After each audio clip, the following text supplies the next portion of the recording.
Rochester, the sports leader, 95.7 FM and AM 950. The Fan, Rochester, an Odyssey sports station. It's time to start the show and talk about the sports we saw. Inside jokes and takes from Danger and Battaglia. Bills and the Sabres and the Amherst. Who gave a microphone to these jerks?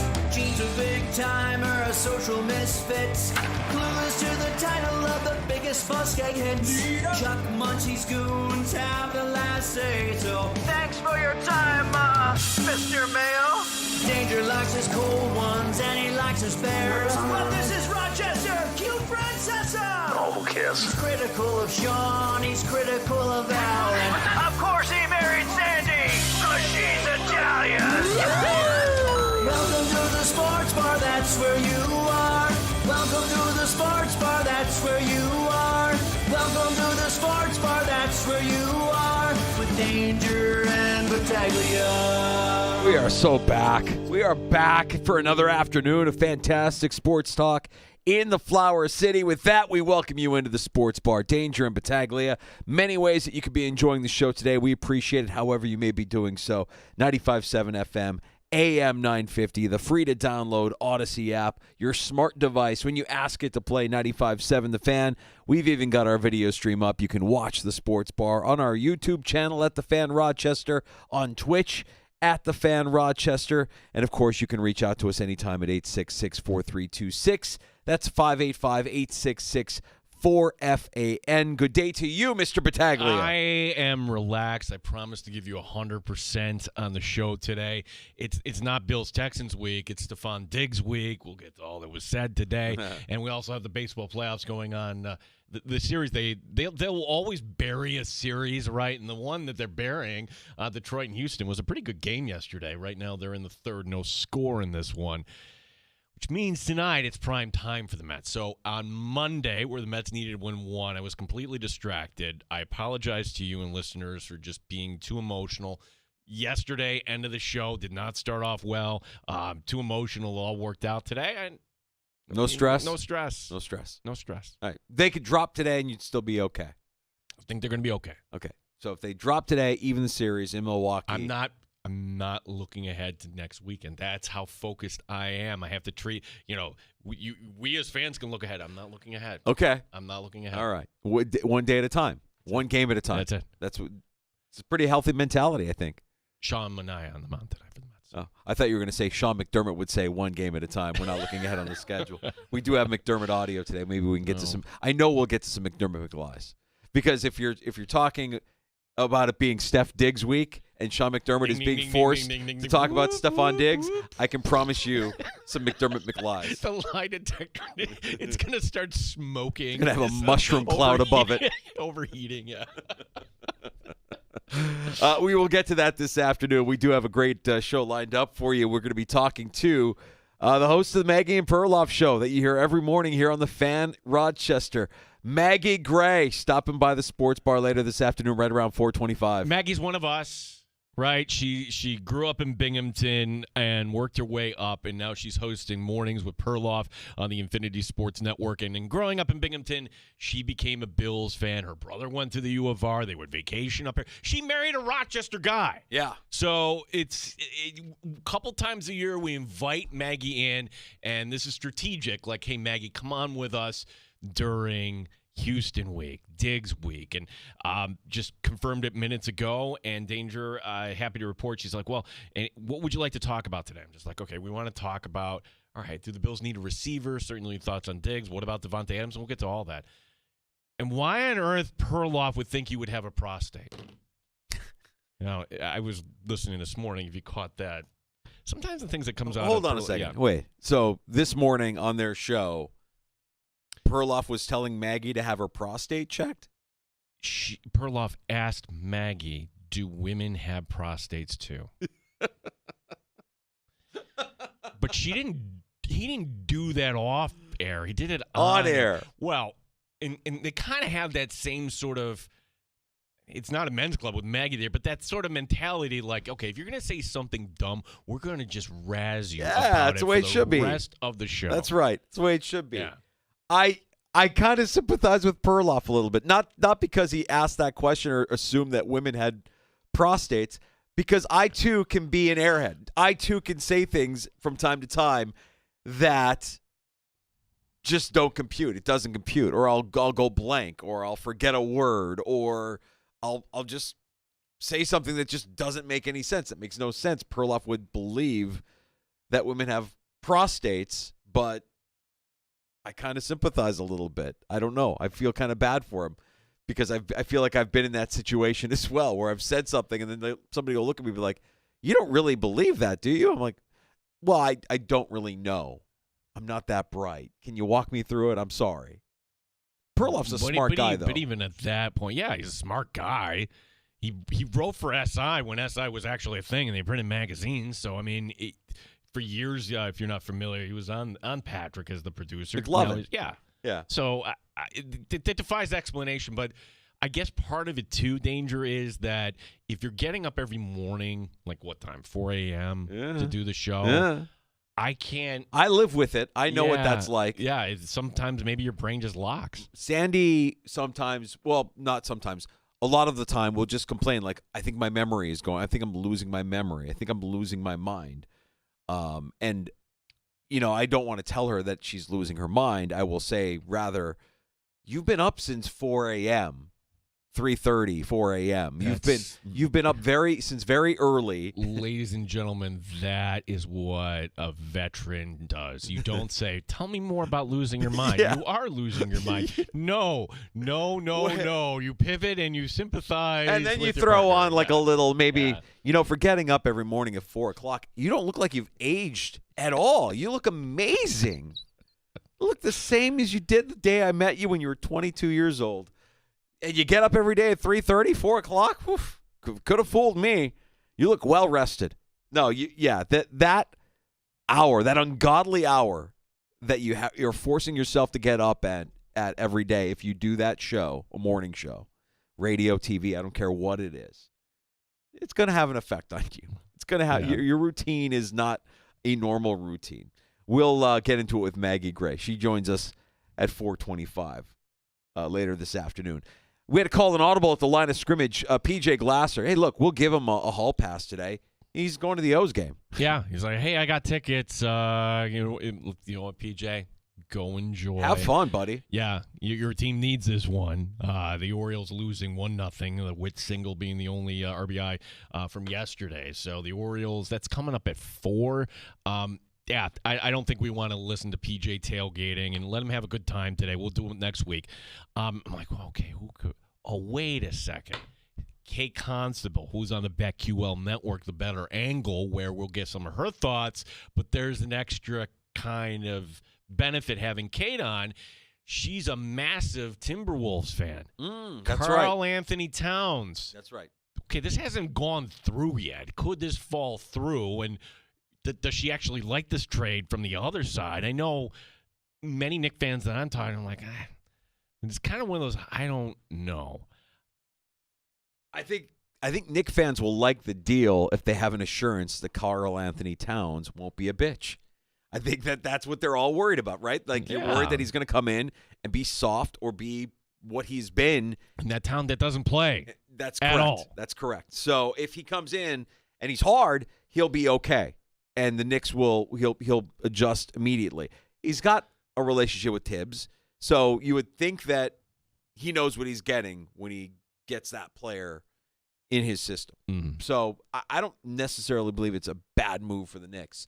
I don't blame you if you want to have hesitation or give that move some pause if you're a Knicks fan.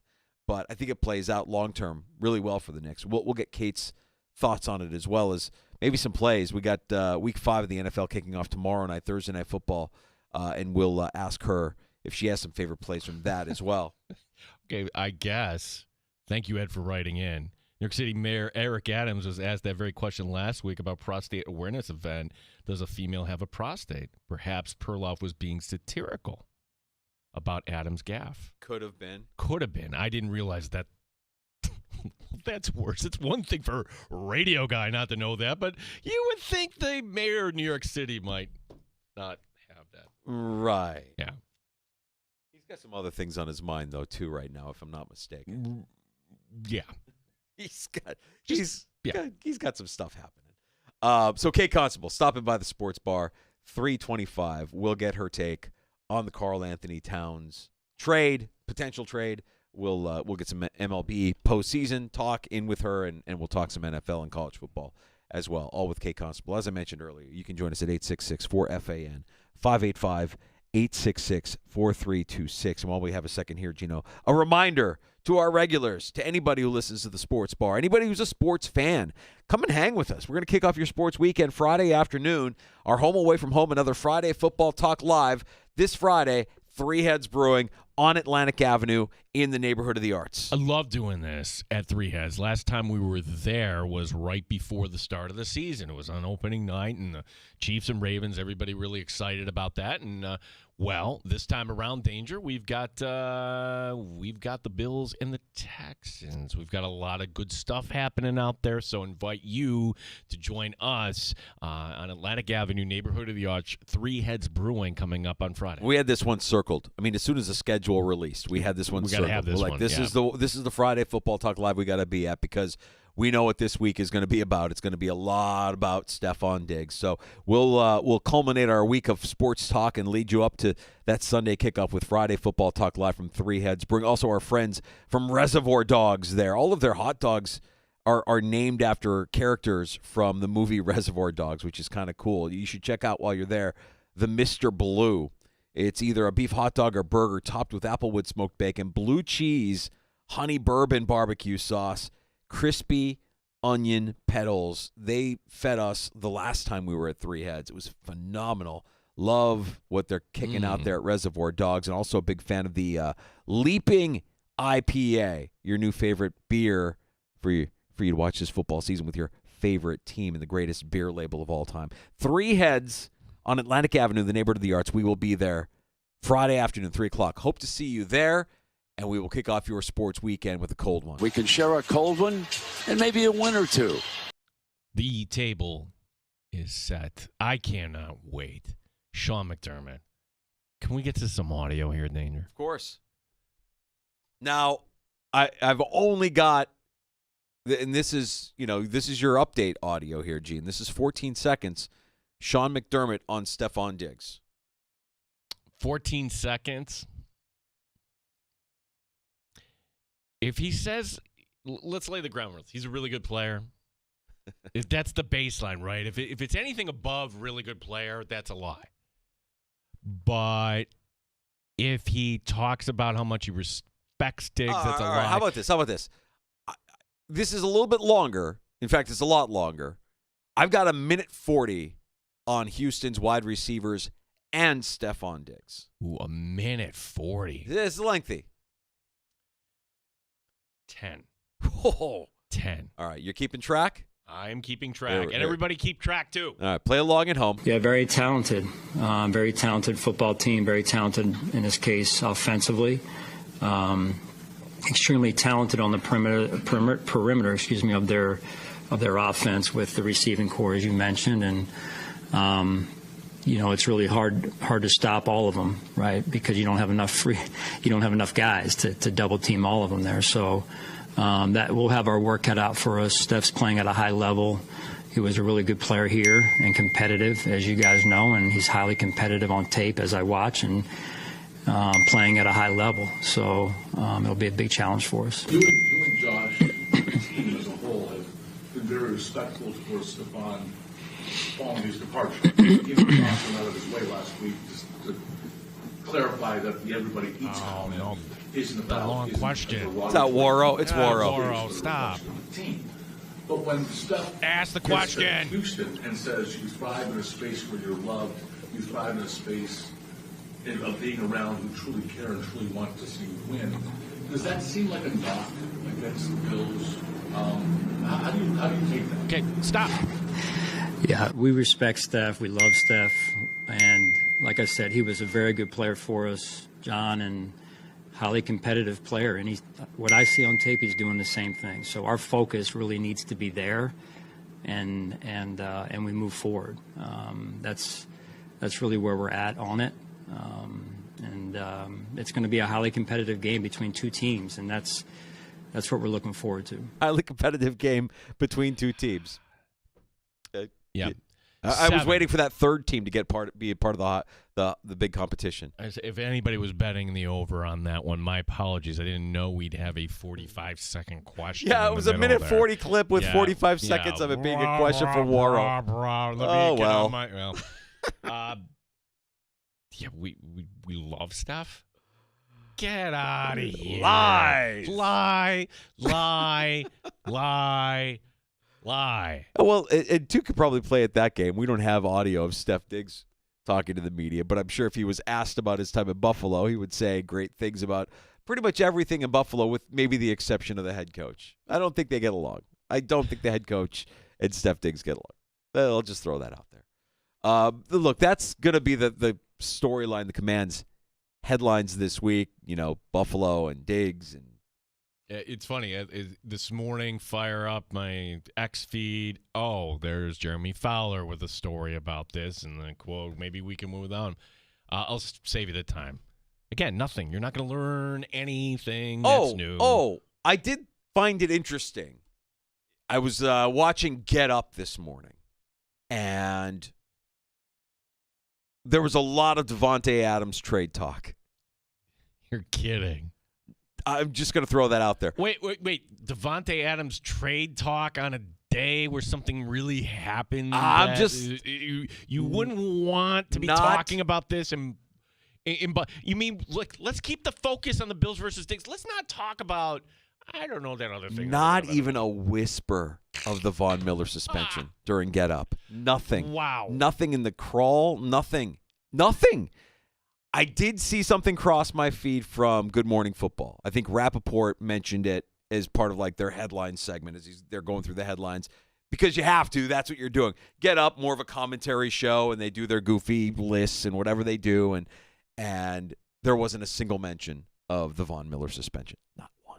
Not a single mention. The only thing McDermott said was they got a heads up from the league, quote unquote, a couple days ago. Now this is I have McDermott audio from today's press conference on Von Miller being suspended. It's a minute 45, but I'm a little nervous. I'm worried that Waro is going to ask another question, and it's going to eat up all of the minute 45. But we got to kind of go into this. We really don't know. So if I just had 7, that's where I'm going to put the over-under on this. 7 lies in a minute 45. Yeah, it's certainly an unfortunate situation, John, and we respect the decision made by the league, and really it's out of our control. And what we need to focus on is it's an opportunity for someone on our football team to step up. Sean, the league did not specify. Are we to assume that it was based on the investigation from last year? I can't. I'm not in a position to go into the details on it, Sal. So that's. You can assume what you can assume. That's where we're at on it. So. Was the timing of this a surprise, or did you know this was coming about? Just as of the last couple of days, really, we were being notified here. So. What type of pressure does it place on a defense that you might have Bernard back, Terrell back, you might have Taryn back, but for a defense that's gone through some upheaval already 4 weeks into the season? Yeah, no, the job is to move forward, right? Certainly understand what you're saying, and I've really been proud of the way the guys have stepped up. They've had to deal with quite a few situations, injuries, now in this case the suspension with Von. So I expect the same, quite honestly. Somebody's going to step up. That's what's in that locker room. Somebody needs to step up, and they have to this point. To clarify, is the suspension of this made for conformity at the facility, or is it one party? Yeah, I'm not going to get into, again, just out of respect for the situation, I'm not going to get into any other details right now. 4. I guess you really can't say much, and that way you really can't lie too much. I don't believe anything that he's saying. We didn't know, none of this. Everybody, they had to have known. They had to have known this was coming. Yeah, you're lying if, like, the league didn't say, okay, for the policy. They didn't say, was it related to this You event? know the policy. Yeah. Everybody knows the policy. You're aware of the policy. You know that if turn yourself in to the authorities for a claim of beating up or hitting your pregnant girlfriend, assaulting your pregnant girlfriend, that's probably going to violate the personal conduct policy. I get it. No charges were filed. Okay. It's not a good look. It's not a good look for anybody involved, and it's certainly not something the NFL wants to showcase. Hence my original point. I found it hilarious that on ESPN this morning, all the conversation was centered around trading Devontae Adams, nothing on Von Miller being suspended. Which, again, if you're just doing this now, why didn't you do this in the spring, in the summer? Well, if you did it on Tuesday, July 9th, or during the All-Star break, like, what ends up happening? Becomes your lead story. It becomes your lead story. And so let's kind of survey. Hey, we've got this story going on with Devontae Adams. I could see the war room in Park Avenue in New York City. Whoop, whoop, whoop. Devontae Adams. This would be the perfect time to come down on Von Miller with Devontae Adams. And also, we've got Major League Baseball, like the distraction. Put it right underneath the wire. At the end of the day, we were right at 5 o'clock, right around 5 o'clock at the end of the day yesterday. Unbelievable work by the NFL in sweeping that one under the rug and finding the absolutely best appropriate time to share a story that's really unfortunate. It's nothing good about the Von Miller story. But, the guy's going to be a Hall of Famer someday. We can't tarnish that name. No, and anything comes out of Von's mouth, do we really believe? The training camp case is closed. Is it? Yeah. Okay, maybe with the authorities down there. Yes, but, that case is closed, not with the NFL. And I was kind of surprised. I mean, I guess you wouldn't need to do Rashee Rice because he's not going to come back this year anyways. But, like, when are you going to get around to that one as well if you're the NFL? Yeah, after a big Yankee win. Something like that, right? Let's get to Kate Constable. You can hear her on the BetQL network. The Better Angle. You can read her work at BetQL.com. Love having Kate on. We'll talk Karl Anthony Towns. We'll talk some MLB. We'll talk some NFL. Kate Constable, our guest, next on The Fan.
Section. The Fan Rochester Sports Update. Buffalo Bills left tackle Deion Dawkins did not practice today. Come to find out, he hurt his hamstring, and they lost Sunday night at Baltimore, but played through it. With Houston being the upcoming opponent, Bills head coach Sean McDermott naturally today asked about Stephon Diggs. We respect Steph. We love Steph. And like I said, he was a very good player for us and a highly competitive player. And what I see on tape, he's doing the same thing. So our focus really needs to be there.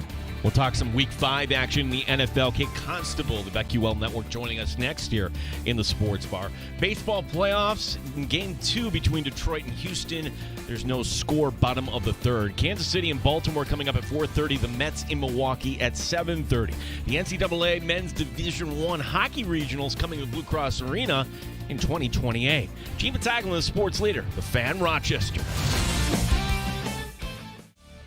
The beer is cold and the wings are hot. You're in the Sports Bar with Danger and Battaglia on the Sports Leader, 95.7 FM and AM 950 The Fan, Rochester. Here, Kate Constable on the BetQL Network with the better angle, and read her work at BetQL.com. We'll get some winners and we'll get some takes from Kate Constable joining us now in the Sports Bar. Kate, it's good to have you back on with us, and we thought of you immediately when we heard news, the rumors of the trade in the NBA that everybody's been discussing the last couple of days. Karl Anthony Towns to the New York Knicks, knowing your allegiance with the Timberwolves, which we learned last postseason. Your initial thought when you heard of this deal, Kate, how are you? Yeah, hi, guys. I'm good. Thanks for having me on again. I was shocked when I first heard this, and it sounds like both Karl Anthony Towns and Julius Randle were equally as shocked. I mean, from reports, Kat didn't see this coming at all, and I feel for the guy. He had just finally, it felt like, found his footing in Minnesota. I know that sounds weird to say because he's been there his whole career, but in terms of he was okay kind of taking a back seat to Anthony Edwards and playing his role on that team. Still a very large role on that team, but a different role than what he had played early in his career. And I feel bad for him because he wanted to stay in Minnesota and be there. And for all of the years that Minnesota sports or the Timberwolves specifically have struggled, I mean, he was there for all of those early on in his career, and they finally make it to the Western Conference Finals and have a ton of success. And the outlook for the upcoming season is great for Minnesota. And then he gets traded. So I think there are positives for both sides in terms of the personnel now. But I was shocked, and I know a lot of people around Minnesota area were shocked as well. Yeah, you're certainly much closer to it than we are from the outside. Yeah, we're like, wait a second, that doesn't make any sense. This was a team that was on the doorstep of their first NBA final, and I'm trying to draw analogies, and the only one I can come up with is, and you brought up that, hey, you have two stars there in Minnesota. Do they view this as a move that kind of clears the decks, like how the Lakers did years ago? Now, that might have been different, that there was a personality conflict, but when the Lakers moved off of Shaq, they won a championship after. Is that sort of it? They're just trying to prop up their current star? Yeah, I think a little bit. They also, this fixes a lot of the cap issues that they had. I don't think they could keep Edwards, Kat, and Naz Reid going forward next year, and that sounds kind of simple. Like, get rid of Naz Reid, right? Kat and Anthony Edwards are worth a whole lot more. But this frees them just in terms of cap space. And they also said they want to build a little bit more around Anthony Edwards and have this be his team versus he and Kat kind of sharing responsibilities a little bit. So I wouldn't be shocked at all if Julius Randle doesn't end up staying in Minnesota and they look to ship him off somewhere and get other assets back for that, maybe some high draft picks in the upcoming drafts, and kind of try and build around Edwards in that facet. But they're very confident in the player that Anthony Edwards is and his ability to take this team or keep it at this level, even just by himself and with the pieces they put around him. Now, Kate, if you're viewing this as a Knicks fan, how are you viewing it? Because I've talked to some Knicks fans that are a little bit concerned about Karl Anthony Towns joining what Tibbs has put together there at Madison Square Garden. Yeah, I would be a little concerned if I were Knicks fans as well.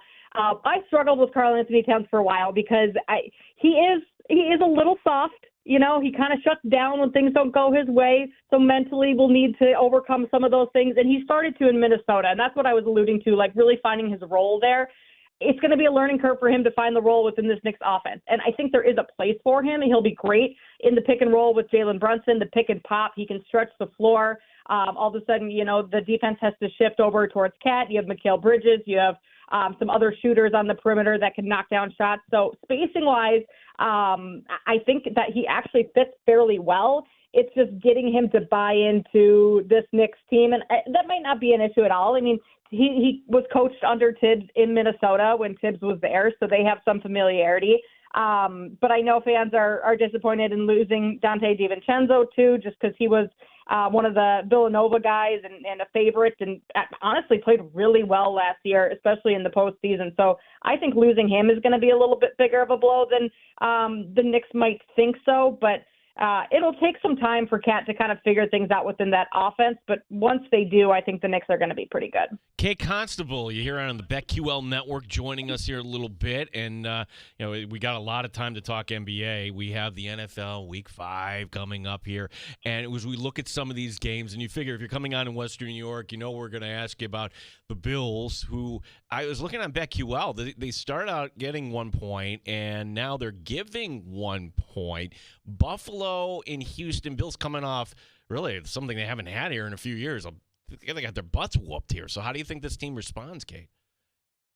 Yeah, this is going to be a tight one. I could see this one going either way, but one of the things that the Bills do have going for them in this contest is that the matchup is a whole lot better. The Ravens were a really poor matchup for Buffalo. The Bills struggled to stop the run. That was evident with Derrick Henry putting up nearly 200 yards, but the Texans' run game is nowhere near that. And so this Buffalo defense, or at least their run defense, is not going to struggle, I don't think, quite as much as they did last week. And Houston, to be honest, through the Bills' first 3 games of the season, they won those games convincingly. They looked like the most complete team, kind of rivaling Minnesota for that top spot in terms of the most complete team so far through the first 3 weeks. The Texans have won this year.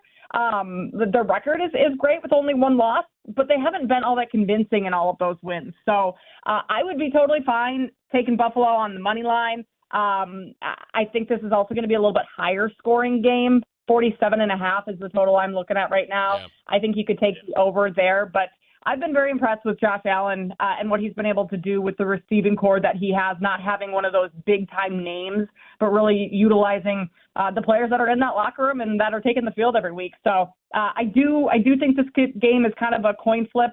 I'd be fine taking the Bills, but I like the over better. BetQL's Kate Constable joining us in the sports bar. Danger and Battaglia on the Fan in Week 5 in the NFL gets underway tomorrow night, Kate, in Atlanta with the Bucks and the Falcons. Are there specific plays, player props in this game that you're looking at? I'm going to fade Kyle Pitts. I just keep waiting for the Kyle Pitts game to come out, and it's just not happening. 0 catches last week. I just can't back the guy anymore. So his receiving prop has come down. It was 31.5 receiving yards earlier in the week. It's down to 29.5. I think that's probably the lowest I would play it at. I also like the Falcons here. I mean, the Bucks are pretty banged up still. Their secondary missing Antoine Winfield. That's still a big loss. And Kirk Cousins has been solid this year. Like, he hasn't been great, but he's been solid.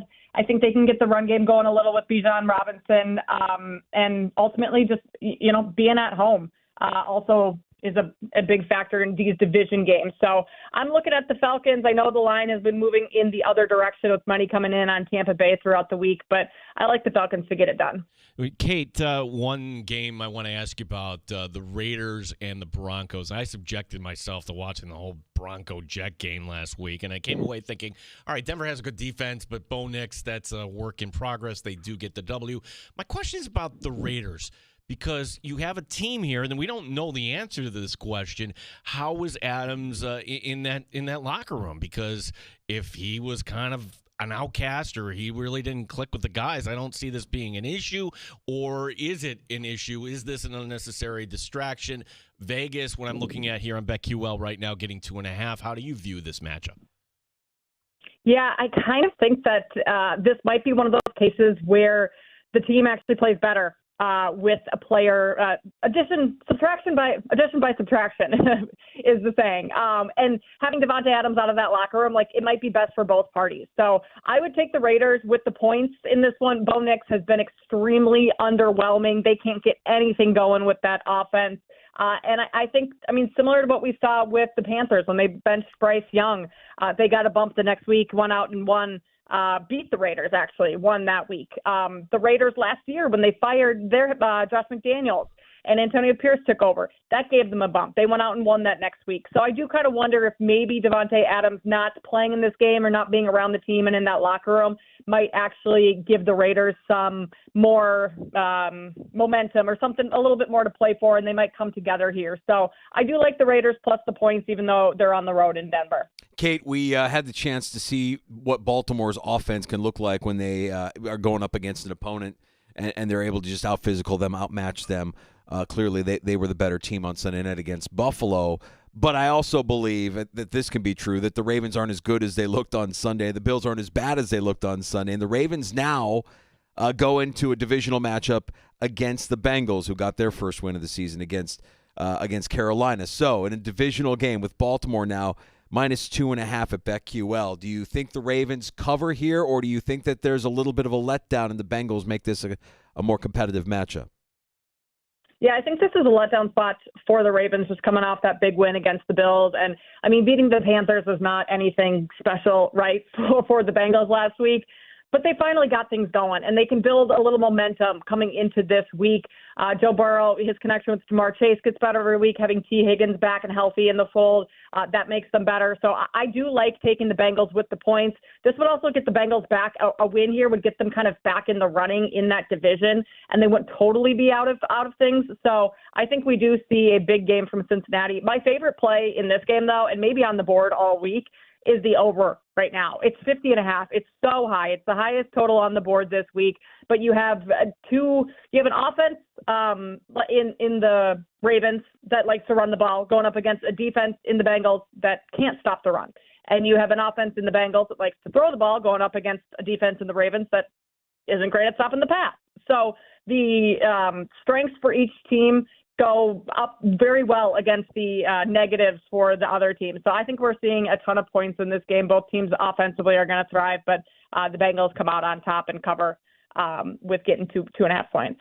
Certainly sounds like the Steelers are going to stick with Justin Fields for now, as they're hosting the Cowboys. We get this matchup once every 4 years. They're putting this in prime time. Is this a game that you just sit back and I'm not playing this one because it's kind of harder? I'm looking at this, and it looks kind of like a sucker bet to me. Like, wait a second, Dallas gets 2.5. I know they're on the road. I know the Steelers have a good defense, but how do you view this matchup?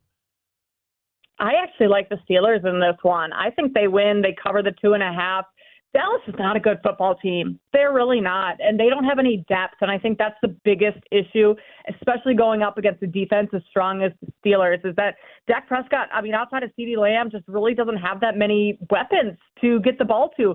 Dallas doesn't have a run game at all. So I like Pittsburgh bouncing back from a poor outing last week against Indianapolis. Mike Tomlin's going to have his guys ready to go. I like what I've seen from Justin Fields so far, outside of a couple plays in that last week against the Colts. He's done a very good job of not forcing things and taking care of the football. A prop in this one that I also like is Fields to go over his rushing prop.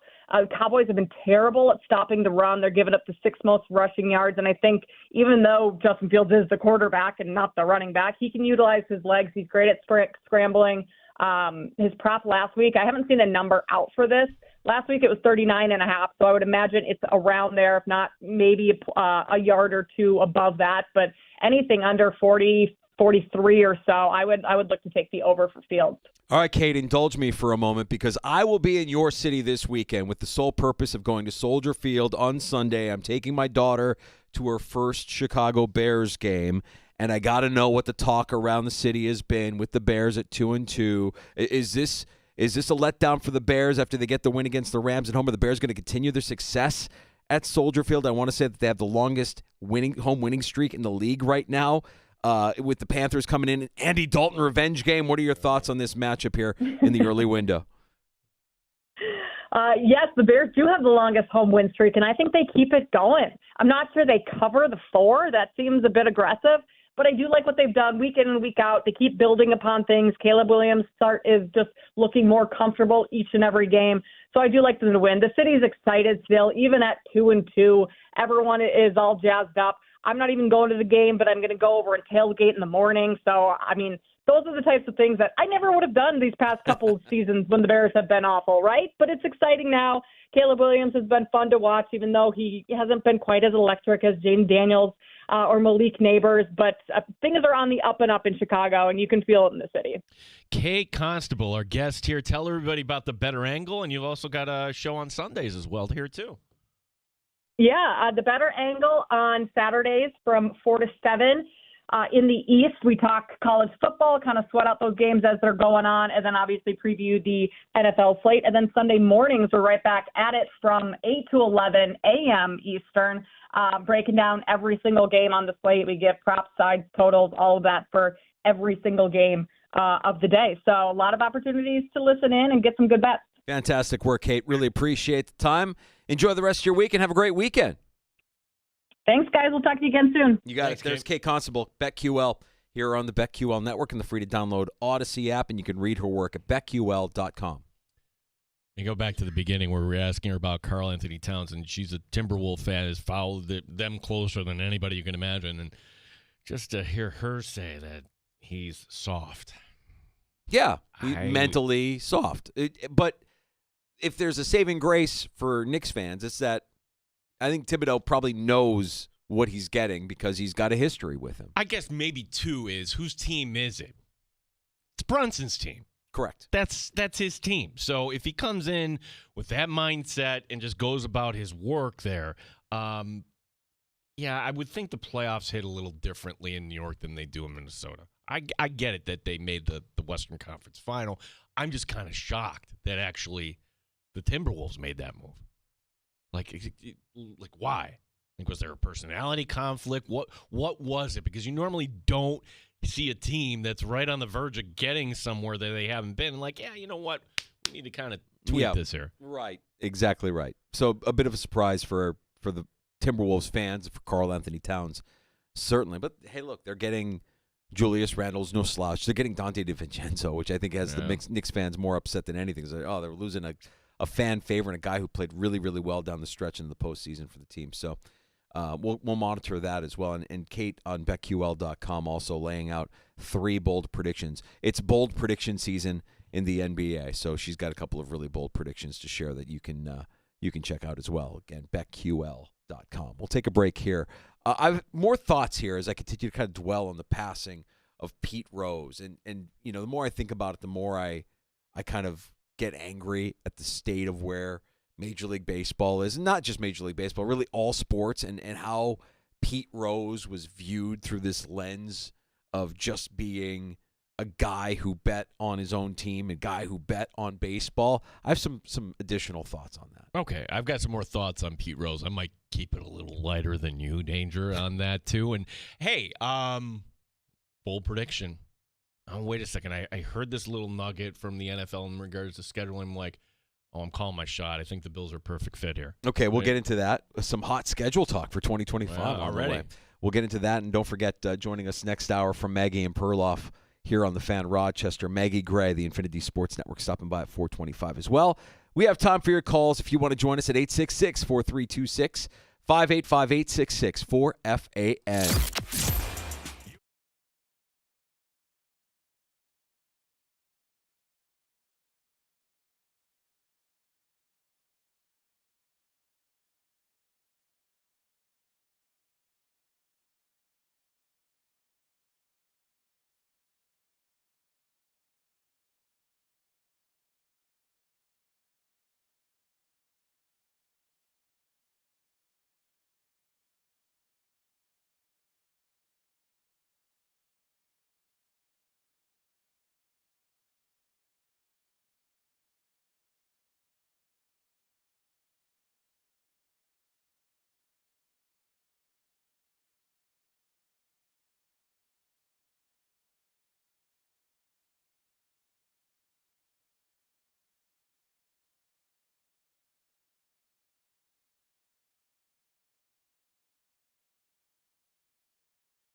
Okay, we're back in the sports bar. It's Danger and Battaglia. Thanks for joining us. A lot of reaction still around Major League Baseball and tributes and lots of people sharing their memories and their thoughts. Pete Rose, I mean, the guy was a legend. We lost a legend earlier this week, right? And a lot of people will still just kind of remember him, not for what he did on the field, but rather for what he did off the field and how he reacted to being caught doing what he did off the field, betting on his own team, betting on baseball.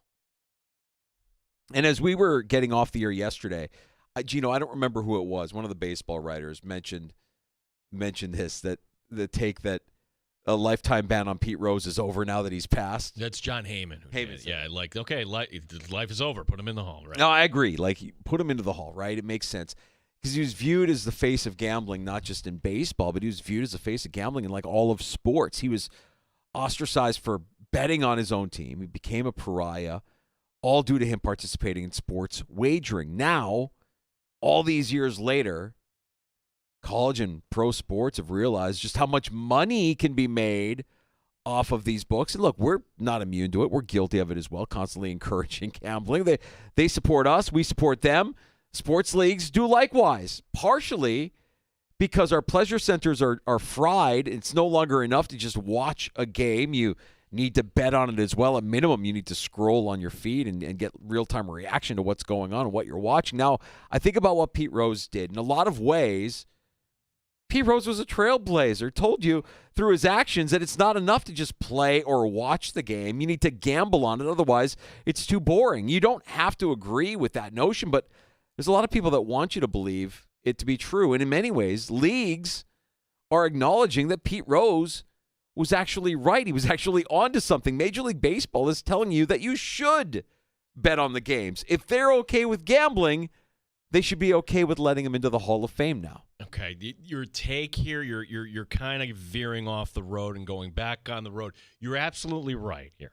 Okay, you're right on the fact that there is a strong whiff of hypocrisy here, where they're going to tell you at some point during these playoffs, hey, head on over here, and you could. All right, that's you as the fan here, but it's in every major league clubhouse, Danger, including the one that Pete Rose entered in the 1960s. Do not bet on this game. You cannot do that. So there is a line. But on the other hand, if the NFL can let Calvin Ridley back in the game after 1 year, like, hey, don't do that. You paid your time. It seems to me that the crime Pete Rose committed, and it was a crime, in fact, he went to jail. Let's not kind of forget about that. That Pete Rose, my gosh, he wasn't a good dude. Tax evasion. He did a lot of things that were unsafe. He's a womanizer, and he slept with an underage girl. Okay? Mm-hmm. So he is not somebody we should be celebrating as this victim. He wasn't a good dude. I agree with all of that. But there are a lot of bad dudes that are in the Hall of Fame. And if you're going to put bad dudes in the Hall of Fame for what they did while they were playing the game, you can't exclude this guy. He's got to go in. Well, then put in the guy from the 1919 Black Sox, Shoeless Joe Jackson. I mean, if you have a career that has this massive amount of statistical data to back up why you deserve this award, and I don't even know. I mean, like Pete Rose at the end of it, he didn't really care, right? He didn't care about not being in the Hall of Fame. Oh, he says that. Are you kidding me? Who knows? I might have killed. By the way, he did natural causes, they're saying. I saw that. Yeah. I saw that. Well, all that being said, I guess my point is the hypocrisy today is larger than we could have ever imagined when this happened originally. Well, I think every sports league should, I don't know if brace is the right word, but we'll get to a point where we have a story where there is some figure that we're going to learn, oh my gosh, wait a second.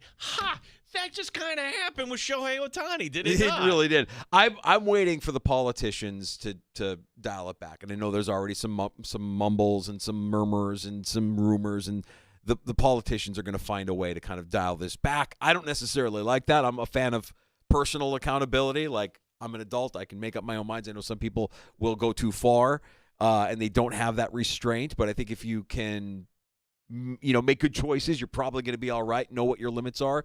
You're probably going to be all right. I don't necessarily need the politicians to tell me what I should and shouldn't do if it's legal. But, yeah, who could have imagined when all of that was going down where we are today? All right. You brought this up.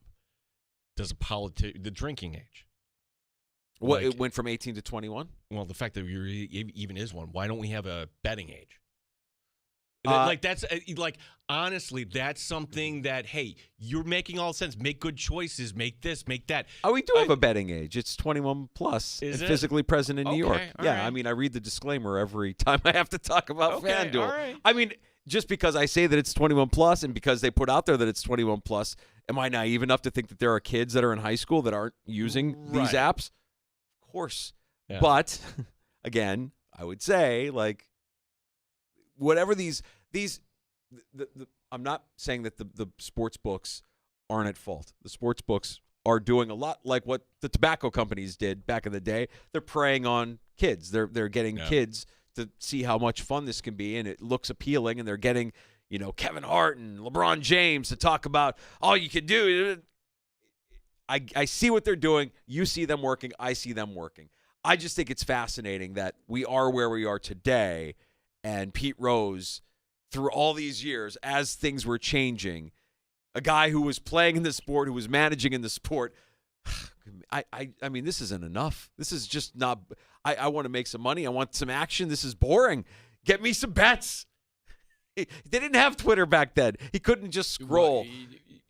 No, but see, that's where you're veering off the road. Pete Rose was an addict. I think you're talking about this from entertainment, that Pete Rose, again, was an addict.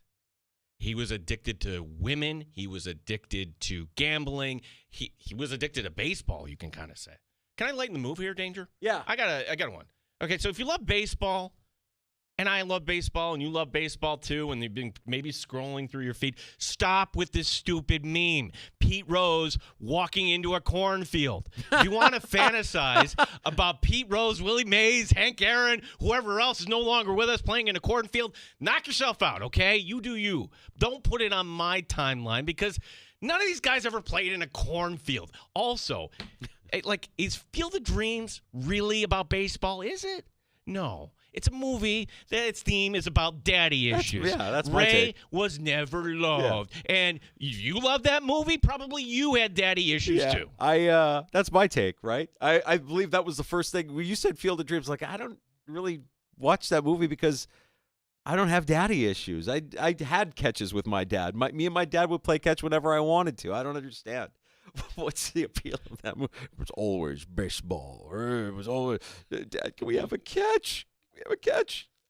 I don't know. I mean, I've seen bits and pieces of the movie. I won't watch it all the way through. I don't like the characters. That's an angry old man take, Gene. You need to utilize the hide button in your feed as much as give your index finger a little bit of a workout there. No, I haven't seen it yet. All right. I haven't seen it yet. And quite honestly, I'm not Mr. I'm going to block you guy or I'm going to mute you guy. I don't like the guys that go on social media just to say, "Oh, I'm going to block that person. Oh, the mute button is the best invention ever." I don't do a lot of that, but if something does cross my feed that I just view as annoying, if it's something too political, I might unfollow that person, or I might just hide that content moving forward. Just to make it clear, when Baseball Writer comes on the show, it's a compilation of baseball writers over the years. It's not one particular person, but yeah, some person blocked me. I'm glad You got blocked by a baseball writer who thought that baseball writer was them. Wow. That's wow. A little narcissistic to think that. Just a wee bit. That we're talking about a specific – I mean, if you believe it's you, then generalizing about what kind of baseball writers are all kind of the same, right? I was like, wait, oh, you really – okay. It reminds us of all that was once good and what could be again. You do love that movie.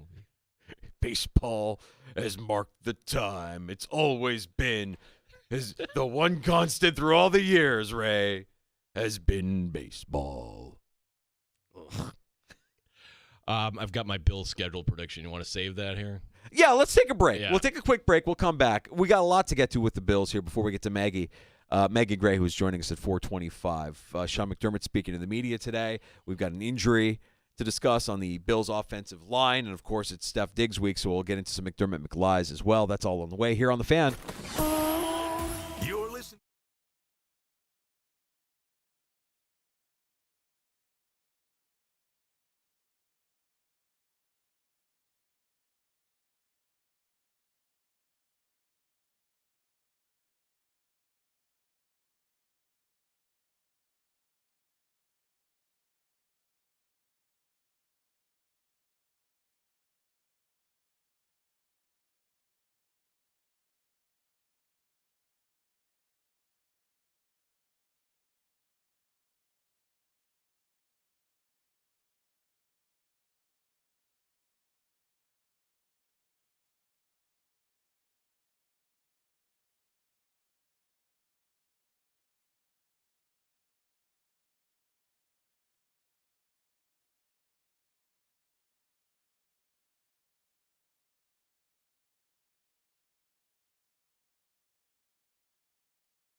Rochester. And streaming online and in the Odyssey app at The Fan Rochester. The sports leader, 95.7 FM and AM 950. The Fan Rochester. An Odyssey sports station. The Fan Rochester. Sports update. From Bills practice today, wide receiver Khalil Shakir not practicing with an ankle injury. Left tackle Deion Dawkins not practicing. Come to find out, Dawkins hurting his hamstring in the loss Sunday night at Baltimore. Head coach Sean McDermott on the 4-game suspension of Von Miller. Again, just, when you look at it, again, what we know of it is the league has to go about their process. And that's really where we are as a team and a club as it relates to the overall situation and how it came down and the decision. We'll talk to Maggie Gray, Maggie and Perloff coming up later this hour here in the Sports Bar. Baseball playoffs as they go to the 6th. No score between Detroit and Houston in Game 2. Coming up at 4:30, it's Kansas City and Baltimore. The Mets are in Milwaukee at 7:30, San Diego, Atlanta after that. Gene Battaglia on the Sports Leader, 95.7 FM and AM 950. The Fan Rochester.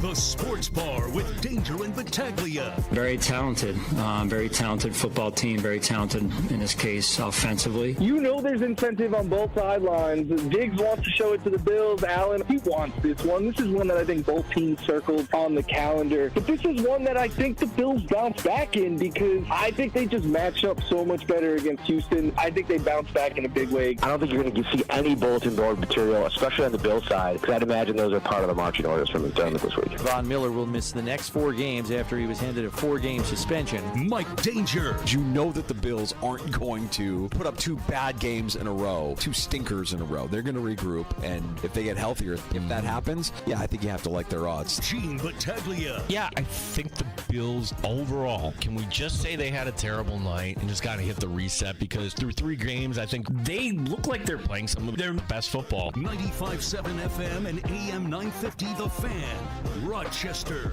Taron Johnson in the red non-contact jersey. So if you kind of use history as your guide here, I wouldn't expect him back on Sunday. Unless he sheds the red non-contact jersey at some point this week. It feels like that's a ramp up to get him back for week 6. The Bills traditionally under McDermott have been cautious to a fault when bringing guys back from injury. Now, Bernard's an interesting one. I think most of us, our expectation was after he practiced limited last week, all right, can you be good to go this week? And as the guys on One Bills Live were pointing out, he wants to go in particular because, he's going to have a lot of friends and family down there. He played at Baylor. That would be really cool for him to be back. He's pushing to get back in the lineup. So if you get Bernard back this week, Johnson may be back for the Jets. Is that kind of what you're thinking? That's what I'm thinking. Yeah. I mean, it just, again, trying to use history as a guide here. If you're practicing, that's a good sign. If you're in the red non-contact, then they're ramping you up. And I think that's what's happening with Johnson this week will be the ramp up. I'm not expecting him on Sunday. We'll see. Maybe that changes. Maybe he feels good. The red non-contact comes off by the end of the week and things are different. But, just the idea that they're out there practicing, the Bills getting healthier here in advance of week 5. There's one thing here, Danger, that I haven't read anything. How are the Bills going to do without Von Miller in the next 4 weeks? That doesn't seem to be high on the list here. Nobody's talking about it. In fact, there are people that I think forgot that Von Miller is still playing in this league. I mean, NFL fans that don't even realize, Von Miller's still playing? That guy's still out there? I mean, he's got a reputation. And I think people kind of know this is the kind of guy he is, or this is something that's kind of followed him around.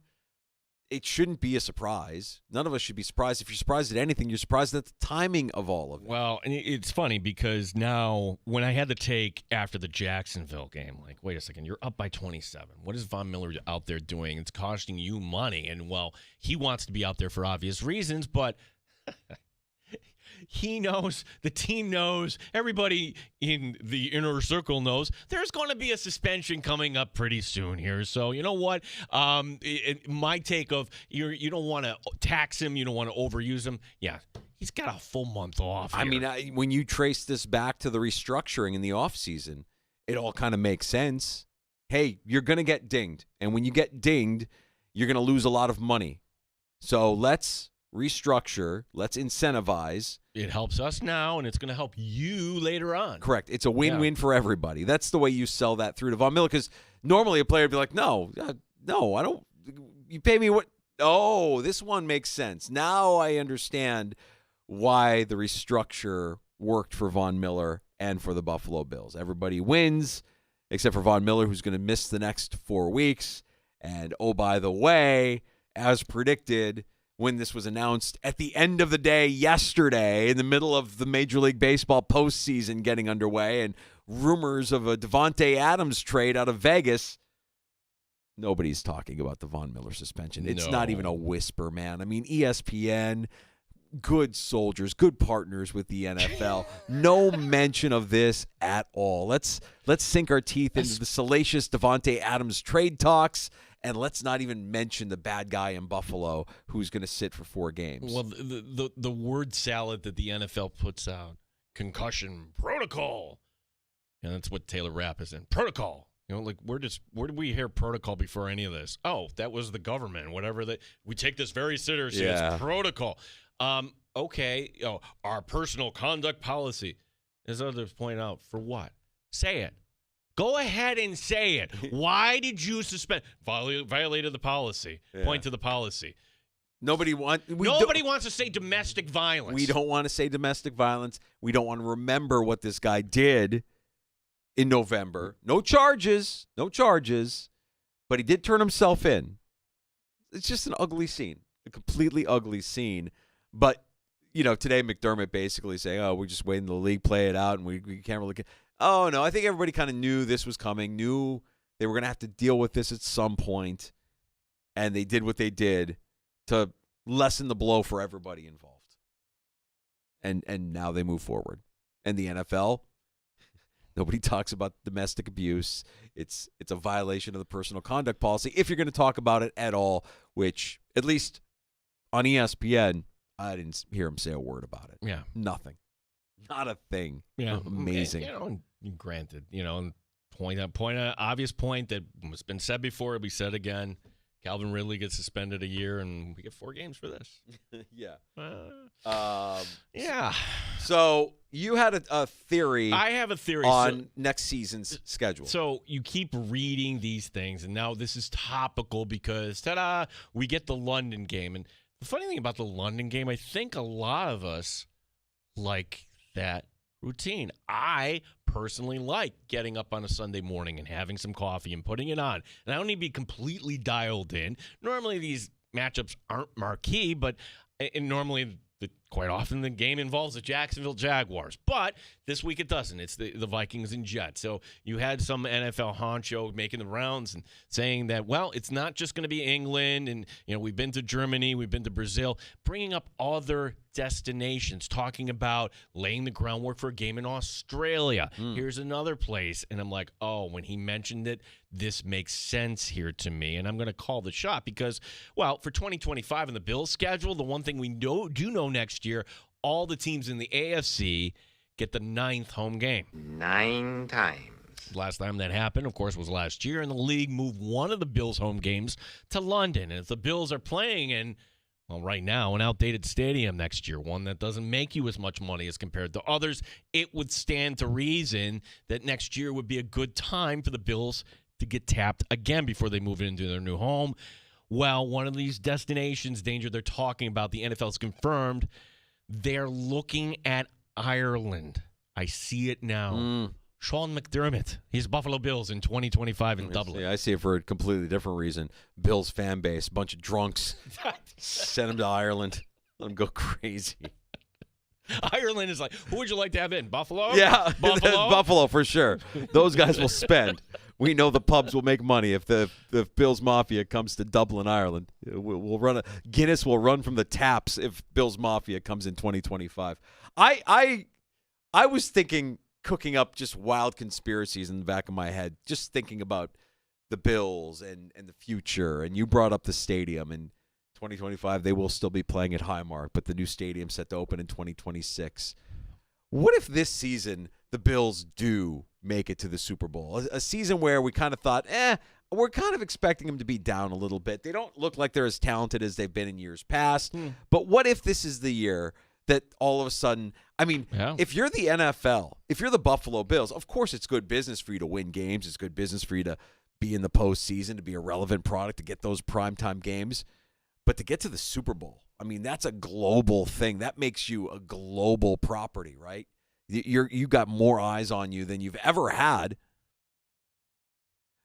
Are the PSL sales going well for the Buffalo Bills? Good question, because they don't exactly release that data. Well, last we heard, the report that we got out of Buffalo, the last we heard, they weren't going, according to the Bills, like, oh, we're fine, we're going to be okay. But when you heard that it was like just over 3,600 PSL sold, you're kind of thinking, scratching your head going like, that doesn't seem like a lot. No, and then we have the anecdotal story, and these come in from various directions, like the sales technique. Pretty high pressured. In this day and age, you're not used to that high pressured, hey, if you don't want this, pressure, make up your move now. Yeah. And if you're wondering, well, wait a second, I'm a season ticket holder. How come I haven't?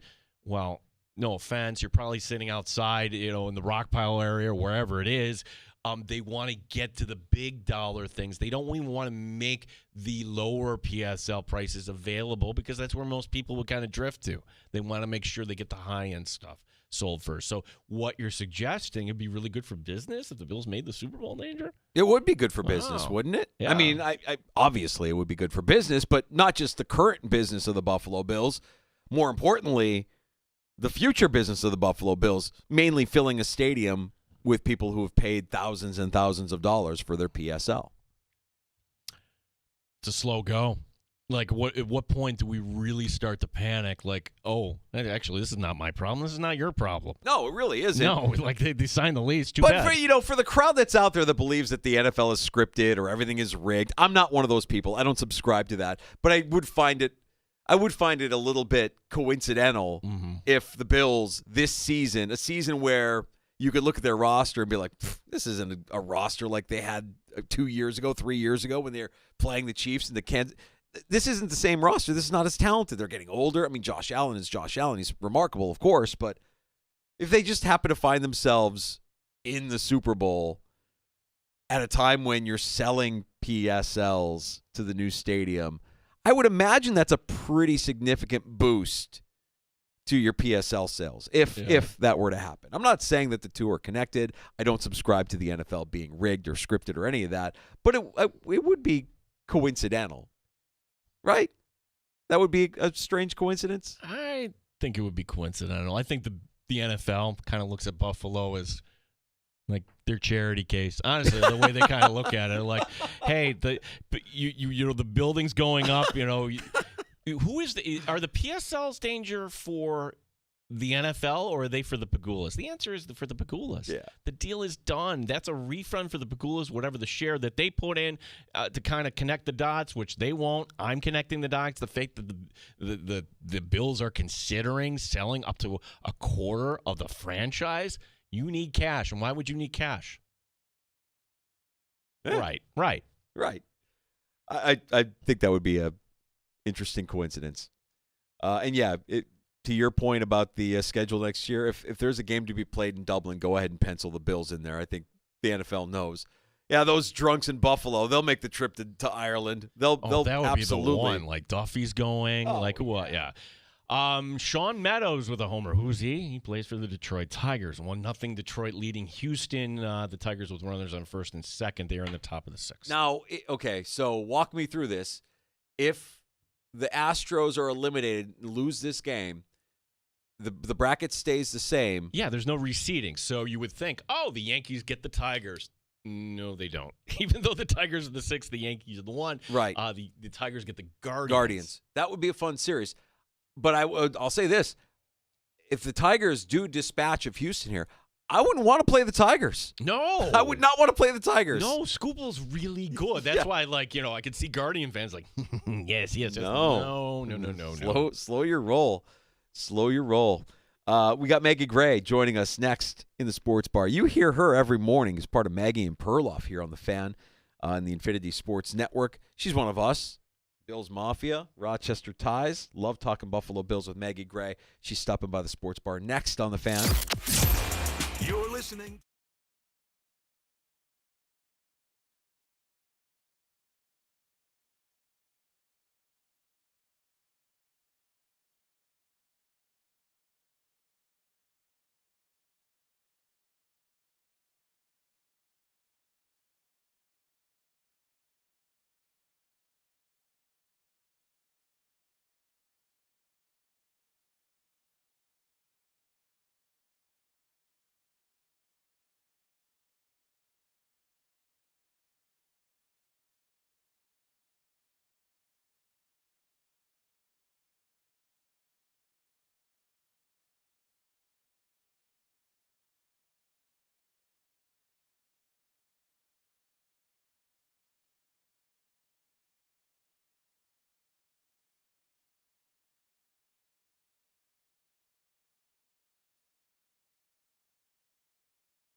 They've raised the bar on Rochester sports talk. You're in the Sports Bar with Danger and Battaglia on the Sports Leader, 95.7 FM and AM 950 The Fan, Rochester.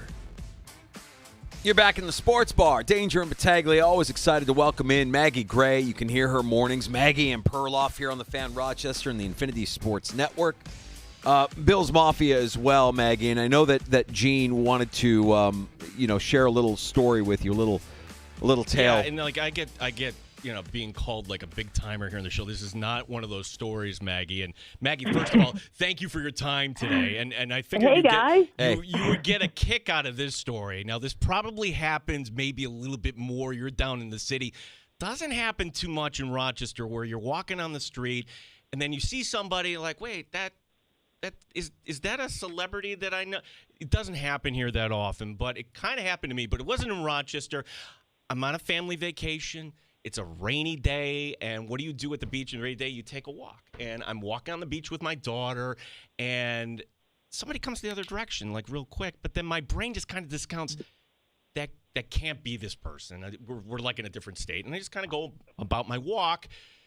Then I come back from my vacation from Cape Cod on Monday, July 8th, and I find out, oh, my God, that was Maggie Gray that walked by me in the beach there. So, Maggie, I am so sorry I didn't say hello to you because my brain just thought automatically that couldn't be you. Wait a minute, Gene. You and I, Cape Cod, same time. My mouth is like jaws on the floor.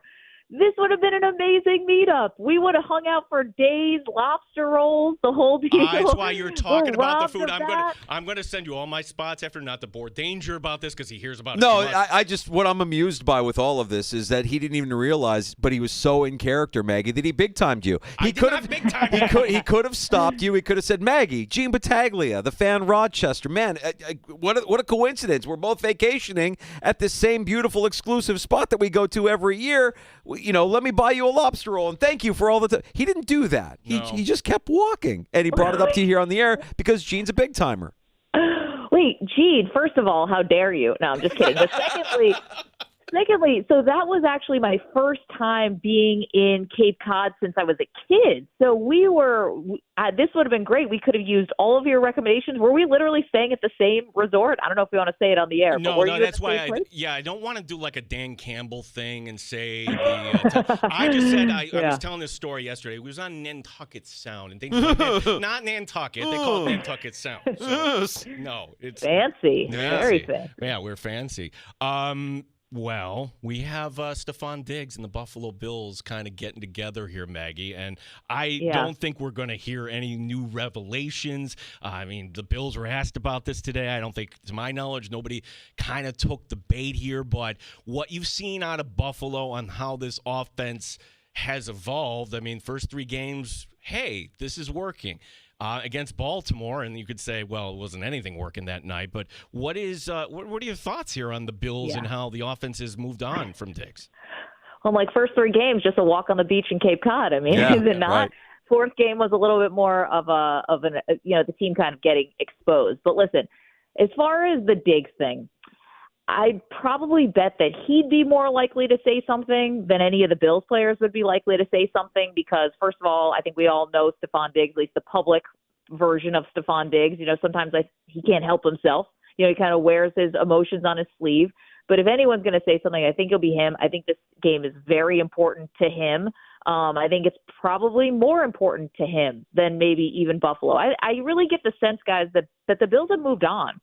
Up until that Baltimore game, the offense has been exactly, I think, what all Bills fans wanted and hoped that it could be, which is Allen's the focal point, obviously. He spreads the ball out to guys who have lots of different skill sets, and you run the football. Running the ball is back. Like, this was always a Bills team that felt like it was built for a dome when they play in one of the coldest cities maybe in the world. So it never made sense. This offense makes sense. Now, obviously, Baltimore came in and kind of threw that a little monkey wrench into it. Like, boy, we really could have used maybe a number 1 option. But to your point, would anything have worked that night? The defense is totally banged up. Baltimore looked bigger, faster, put so much pressure on the middle of the field, the linebackers. I mean, you guys know. I don't know if we could have 10 Stephon Diggses out there against Baltimore. I don't know if it would have made a difference. because the defense was just so hamstrung that night. Yeah. But I like this offense. I think this is great. I think this is what Bills fans always hoped it could be. Well, you're speaking very rationally, and I think a lot of Bills fans hate that, especially after a loss the way they looked on Sunday night, because I believe that the Ravens aren't as good as what we saw on Sunday night, and the Bills aren't as bad as what we saw on Sunday night, but it didn't stop the chatter and people wondering after that game, do the Bills need a true alpha, a true number one wide receiver? That this offense, while you're saying everything you're saying makes sense, still lacks that weapon that you had in Stephon Diggs. And then, oh, by the way, now you have a guy out there who's looking to be traded, who wants out of Las Vegas, and Devontae Adams. And, of course, everybody wants to kind of immediately connect dots and say the Jets or the Saints. But this is the kind of deal with an extra second-round pick that they got for Diggs that Brandon Beane has shown he's not afraid to pick up the phone. Oh, definitely. With the Rasul Douglas trade last year, which ended up working out well, and obviously he's a big part of what they're doing now. They traded, a third-rounder for him. So, yeah, they'll make a move. You know, the Devontae Adams thing, I'm always reminded of this quote from Jim Harbaugh, right, where he just says, more is more. You know, people say less is more. Less is not more is more. And you're right. Every time that you have, every season with Josh Allen is a season where you're a contender. And anytime that you have this special quarterback, it's all in every year. I know they said mini rebuild and all the dead cap money with Stephon Diggs. You're in every year when you have Josh Allen. And so I would love it if the Bills went after Devontae Adams. Listen, it's a rental. I don't think you're re-signing a wide receiver on that side of 30, to big money after the season. But for this season, for a rental, I'm totally for it. He can help Keon Coleman, maybe a little mentorship there. And listen, he can't go in and start saying, listen, I'm demanding catches and I'm demanding this, demanding that. He's going to have to get up to speed on the offense in theory. He's going to have to put some good stuff on film if he's looking for another big bite at the apple. I don't really see the downside. Unless you're the general manager and it's your job to think 5 years down the line. If you're a fan of this team, you should absolutely want Devontae Adams. And, by the way, guys, keep him from the Jets. And I know the Jets looked really bad against Denver. I don't think they're going to look that bad the rest of the season, obviously. There was a lot of stuff going on in that game. Miami is dealing with all their stuff. The Patriots are not very good. It's the Jets in Buffalo, and I still think the Jets pose a threat. So I'd almost love it, not just for what he can do for the Bills. Let's keep him away from a division rival as well. Yeah, I was just going to ask you, Maggie, are we ready to crown the Buffalo Bills the AFC East champions? The news out of Miami today, Jalen Phillips, if things can't get any worse, he's now out for the season. But I don't know about the Jets here. Are you building a team? Are you already looking at, hey, we've got to match Kansas City point for point, or what happened against Baltimore? I don't know how comfortable I would be for a return engagement, knowing that Derrick Henry, dating back to his times with the Titans, that has a propensity to run all over you. He's been a Bills killer forever. I mean, can this guy just retire already? Sheesh, how's he still this fast, too? He's hitting 20 miles an hour or whatever in the open field. Good grief. I never want to see that dude against the Bills ever again, but that might not be the case. What I would love to know, and that's why this week is so big against Houston, right? Because what's going to happen? Can any team that's good just completely attack the Bills' defensive deficiencies and it's like, good night, Or was this just a Baltimore thing? Like, I still think we need a little bit more data. I want to see what C.J. Stroud and their offense does and how the Bills adjust. If I also could have a time machine to go back to last Sunday night, can I see what this game would have been like had they not called that ridiculous trick play? That's right. When you are gaining the momentum back. And for the most part, I think Joe Brady has done a good job. But, the first three teams the Bills faced may be garbage. So can we get that play back? And when you're playing a really good team like the Ravens, you don't have a lot of moments, and it felt like the Bills were on the verge of a moment. You come out of halftime, the Ravens go punt, you score, then they go punt, and now you got the ball back. And the Ravens had been giving up leads all of this early season, all of September. I would have loved to have seen what the Bills could have possibly done. Again, the defense was getting exposed. We know that. But could the offense have gotten them back in the game? And then maybe you're going throw for throw, and then let's see what happens. Yeah, Maggie, that trick play also kind of shined an interrogation light on a specific player for the Buffalo Bills because he was involved in it. And he's been largely invisible so far this season. He signed a 3-year deal with the team, and we thought, oh, well, he's got a relationship with Joe Brady dating back to Carolina. I'm sure they'll find ways to use Curtis Samuel. Where's Curtis Samuel been in this offense? And given that trick play blew up in everybody's face, I mean, does Joe Brady kind of like do an about face here and say, you know what, maybe I do need to find ways to use Samuel as something other than a decoy and play action? Yeah, I mean, listen, I'm all for you got a guy who's got some speed or you want to try something, but that was not the place to do it, you know? And I think that everyone was so worried about last year with Ken Dorsey about, obviously the offense looked totally different when he was there, but the whole thing was like, oh, the Bills got predictable. They got predictable. Well, you know what? On Sunday night, once you got yourself back in the game, simple was working. Simple was working. Like, James Cook running the ball, it was working. It was putting some pressure on Baltimore. Baltimore is also one of those teams that commit so many penalties, and the Bills couldn't take advantage in the first half when they were trying to give them more opportunities, but in the second half, maybe they were, and they tried to get fancy. And this is the one thing I always worry about, and I'm not saying Joe Brady is doing this, but this bothers me when I watch it all over the league. This is something I hate. I hate when coordinators who are on a primetime game try to use it as a resume. You want to put yourself on the map. You're going to do that with Allen. If you guys win, you'll get hired. You will get hired as an offensive guy if you can win with Josh Allen. Look at Brian Daboll. You will get hired. But don't put your resume out there. I don't like that. Just run the offense and try to, play the game you have on the field. Don't be thinking, oh, I'm going to really impress them with this one, and I'll be the toast of the town tomorrow. And again, I'm not saying that Joe Brady's doing that, but it just felt really unnecessary. Meg, there's you're spot on that, and there's another player that I wanted to ask you about, and that's Dalton Kincaid, because while you throw the ball to him, good things happen, and we talk to Bills experts and reporters on our show all the time, and we're just kind of perplexed. Like, wait a second, why is he not even on the field here? Like, why isn't Dalton Kincaid, getting more snaps than he is right now? Yeah, I don't know. I mean, the investment was there. He's a first-round pick. I mean, you saw what he did at the end of the season last year. Clearly, he's this massive weapon. I hate to say your guess is as good as mine. I wonder if they just see him as there's going to be some games where he's just going to feast, right? And I actually thought Baltimore was going to be that game. But there's going to be some games where he is going to be the dude who's got 9 targets, 7 catches, 9 targets, and is like hovering around 75 yards or something. And he's going to be the dude who gets you 3 first downs, on 3rd and medium or what have you. And then some games he's just not going to be as big a part of it. I think that's probably this offense, right? Whoever's got the hot hand or whoever gets the mismatch, they're getting the ball. And so far, you wish there was a little more Kincaid. I have to believe that that's coming. I have to.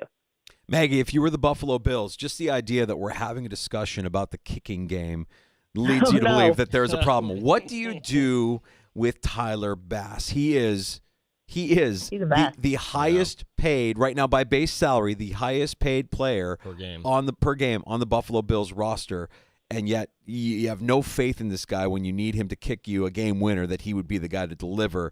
What do you do with Tyler Bass? Listen, everything's on the table. You want to sacrifice some kind of chicken or something? I mean, what are we staging the place? Are we removing the spirits? I'm willing to buy into any theory you have.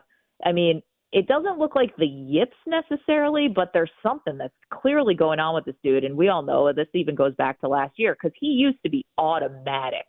And, the funny thing, guys, I was talking about this with Perloff. We talk about it every now and then. I think one of the biggest changes between the football that I watched growing up, K-Gun era, 90s, the whole deal, and now is kickers just nailing 50-yarders like with ease. Yeah. This is the biggest change I think that football has undergone. I'm being serious, since we were younger, a generation ago. And listen, that he can kick in bad weather. That's going to be a big part of his game. But whatever's going on, whether it's mental or physical, they've got to get this figured out, because I feel like for the first 4 weeks of the season, the kickers have been the story of the NFL, one of the big stories of the NFL. And Maggie, there is another Bills storyline, and Danger and I were just kind of commenting how felt kind of buried yesterday that this breaking in our show in the late afternoon when you got a story where Devontae Adams is going to be the lead story and what everybody's going to be talking about, the next morning. Do the Bills need to, at the trade deadline, when we're talking wide receiver, do they need more pass rush? Because, yes, Von Miller's not available the next 4 games. And I don't know what you can count on for Von Miller for the rest of the year at his age. Yeah, I mean, total disappointment, right? I mean, it's funny because Von Miller's had some really unsavory things in his past, and I feel like we don't really talk about it, right? Like, he kind of skates on that. There was even some things going on back in the Denver days that were kind of unsavory and things off the field that are just, not becoming of someone you really want to root for. And here it is again. And this might turn out, and it's a shame because he actually was starting to play well in these 3 games, right? He had a couple sacks and stuff, but this might end up being the most disappointing signing that maybe the Bills have ever had. I don't know. Considering how much guaranteed money they gave him, over $50 million, and then he gets hurt. That's not his fault, but he does get hurt, and now this with the suspension. I guess the one good thing about what the Bills have done is their strategy of overdrafting on the defensive line. I mean, this is where you hope that it really pans out. Being able to develop those guys like Epinesa, guys like that, so you have a tiny bit of depth. Hopefully you think that can hold the fort, but they did nothing against Lamar. I mean, Lamar Jackson on Sunday with the Ravens was like having a tea party back there. He could have done whatever he wanted. There was no pressure, unlike the first 3 games where I thought they were really effective. So, listen, it's funny. If you could have Devontae Adams or if Max Crosby was available from the Raiders, if the Raiders are doing a fire sale, who would you rather have? And I don't know what the answer is to that. I think it's probably Crosby. Yeah. I'd take Crosby. Yeah, in a second, yeah. I wouldn't hesitate. Maggie, while we have you, I mean, you host a national radio show, so I know you're talking about what's going on in Major League Baseball. The postseason is underway. I'm curious as to who you like and how these series play out in your opinion. Yeah, so just to, be that kind of fan who really is always waiting for the other shoe to drop. I'm a Mets fan. The Binghamton, where I grew up, we had the minor league affiliate came to town when I was like in first grade or something. So they got me. I'm a Mets fan, better or worse, mostly worse. But this has been a really fun season. And so I've been kind of locked in and dialed in on that. I think the Tigers are a great story. That's been really fun. I actually need to check the scores here as It just went 2-1 Astros. Oh, it did? Yeah. The Astros. Can I throw a sports talk radio topic at you guys that I wasn't sure about? You obviously saw the news that Pete Rose passed away earlier this week, right? And my question's not about Pete Rose, but it's about rule breaking. And I was watching the game. They said, here comes Jose Altuve of the Astros, right? And he's the future Hall of Famer. And that's right. He is a future Hall of Famer. But is their cheating scandal going to impact any of those guys when it comes to the Hall of Fame? This is just something I was thinking about earlier today with my never-ending mind. Wait, I don't know if you're listening to our show earlier, but Danger was Pete Rose overpunished, and he's got this big smile on his face. I just think I think the Hall of Fame for Major League Baseball is an absolute joke. I love how guys that we're using are in the Hall of Fame, but the guys that we're using a lot and we're mean to the media, those guys will never get into the Hall of Fame. I think the whole thing is a joke, Maggie. So, should they go in based on the standard? They shouldn't, but will they go in? Yeah, they'll go in. Of course they'll go in because you have all the smoking gun over here with Altuve, and it was pretty obvious that he was the center of this kind of thing, and everybody kind of got away with it. Yeah, they all benefited from it. None of them got punished. Made the court of public opinion, but what's a couple boos? I mean, right. You have multiple World Series rings. Now, the fact that they won again after the scheme, the garbage can banging, sign stealing scheme got uncovered, I guess helps them, but it's like you cheated. And with a lot of other cheaters, they haven't been in, and the Hall of Fame has held them to this insane standard. And so I always wonder that with Altuve and some of the Astros guys. By the way, did you see the Baseball Hall of Fame actually sent out a social media post like memorializing Pete Rose? No, I missed that one. That's amazing. You guys can't be serious, right? You're kidding. What was the thing that? What was the thing that the Heyman update or the Heyman take was? The lifetime ban is now officially over, so you can go ahead and let him in. Wouldn't that be cruel, though? I mean, wouldn't that would just seem so personal, right? As opposed to, you did this because of baseball and because of rule breaking and the gambling, which is very serious. But this would feel so personal if you just induct him now that he's passed away. That's crazy. Maggie, last question, and because we concerned about you, we like you. How is your prostate holding up? Guys, I mean, it's Prostate Cancer Awareness Month, and there's no better spokesperson for that than me. No, I don't. This is going to get lost for people who may not understand. I do a show every morning with an Ivy League educated smarty pants. That's right. Okay. And it's not just that he went to Dartmouth, it's that he won't ever shut up about it. It's one of those people who will constantly bring their bona fides to every single argument. Like, we know Perloff is very smart. He was McLovin from the Dan Patrick Show. Very, very, brilliant writer for Sports Illustrated. He's got so many great qualities, but he prides himself on being the super smart, nerd. And so we're doing this, prostate cancer awareness, which is so important. So if you're out there, get your prostate checked. This is your sign. This is God telling you, you're here right now listening to this. Go get it checked. And we go to break, and I kid you not, guys, he turns to me in the break and goes, "Do women have prostates?" It's like, what? You cannot be serious. And he's like, "What does a prostate do?" And now we got into this whole conversation about that. And I'm like, first of all, no, do I even have to tell you that women don't have prostates? And secondly, what a prostate does, that's your business. And I think you're the better person to answer that than me. Oh, my God. No, and what I loved about it, Maggie, was that you and EJ and Bogish, you wouldn't let him off the hook on that one. Like, it was just a morning of, like, you keep bringing it. It's going to take a long time for him to shake that one off. Yeah, there's a joke there that I'm not going to make about shaking something off and getting a prostate checked. Again, this is the sign, guys. Go get your prostate checked. It's a very serious thing. But yeah, no, we will make fun of him about this till the end of time. I mean, there's nothing I can come back for that he can come back from on this one. And can I bring this back to a Rochester thing? Of course, sure. You guys know my in-laws, my husband's from Rochester, so I married a guy from Rochester. Best decision I ever made. And my in-laws obviously lived in Charlotte, right? And my in-laws are super smart. My father-in-law was a philosophy professor at the University of Rochester, and my mother-in-law was a physician who worked with the refugee community in Rochester, right? These are really brilliant people. And I am the big slobbering dog at the holidays who just needs to watch the game, okay? So this is setting up a little of what our family dynamic is like with my in-laws. I beat them in Scrabble one time. Can I tell you guys, I was rounding the bases like I had just pimped a home run, a grand slam, bottom of the ninth, like ALCS style. Like I whenever I get to one up a smart person, there's just nothing better than that to me. Oh, he's a smart person, but I also get the sense, and I can glaze over from time to time as well and be a little airheaded. I think a lot of us can. I get this sense that Perloff might be really, really, really smart, but also from time to time be really, really kind of like an airhead. You got it right on the nose. Yeah. He's somebody who's incredibly book smart, but sometimes the common sense. I didn't want to label him as book smart, but that's exactly right. I think book smart, but maybe just a little airheaded from time to time. Yeah, I have one follow-up question for Maggie. I'm sorry we're keeping you so long, Maggie, but I have to ask the question. If your in-laws are U of R educated and they're doing these great things and it's time to meet his parents for the first time, like, is that a moment full of anxiety? Yeah, meet my new girlfriend. She talks sports for a living.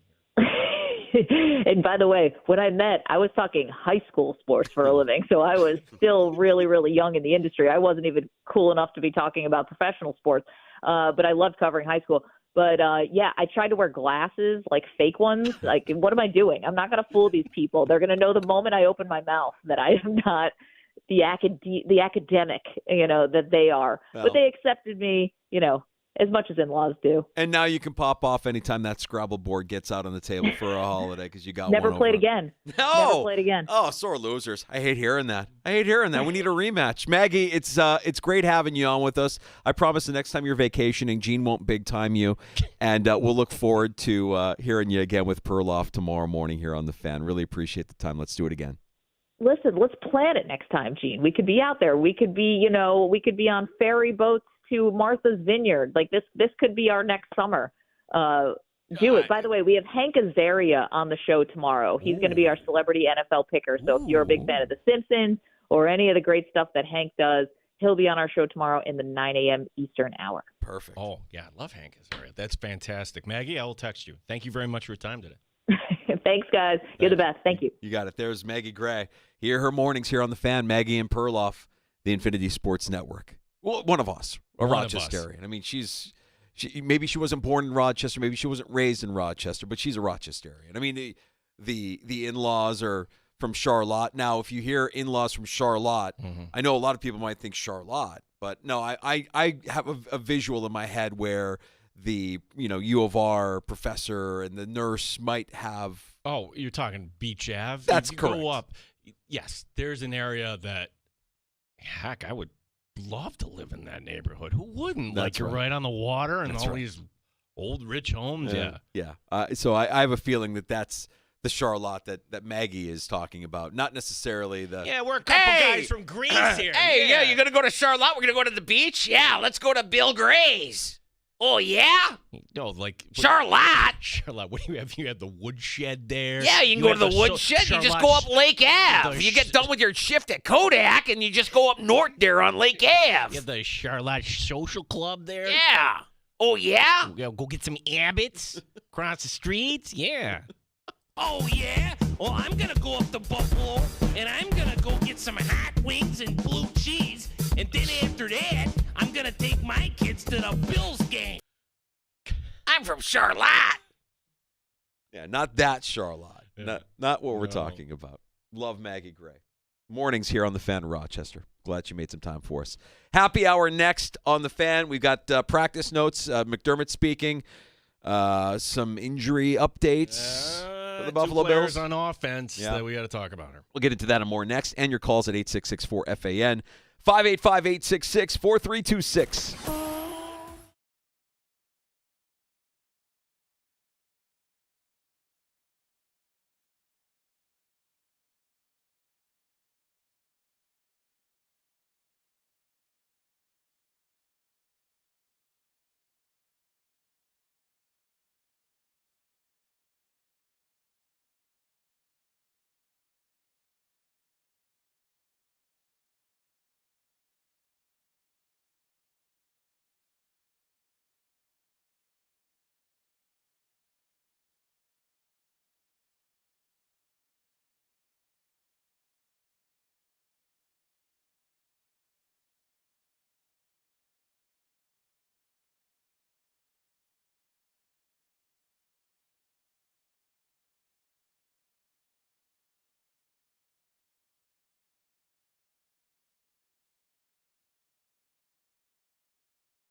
And W239BF Rochester. The sports leader. 95.7 FM and AM 950. The Fan Rochester.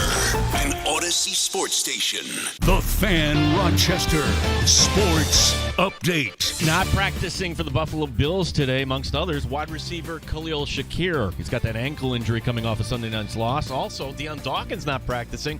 Come to find out, Dawkins hurting his hamstring on Sunday night. Head coach Sean McDermott on the 4-game suspension of Von Miller. Again, just, when you look at it, again, what we know of it is the league has to go about their process. And that's really where we are as a team and a club as it relates to the overall situation and how it came down and the decision.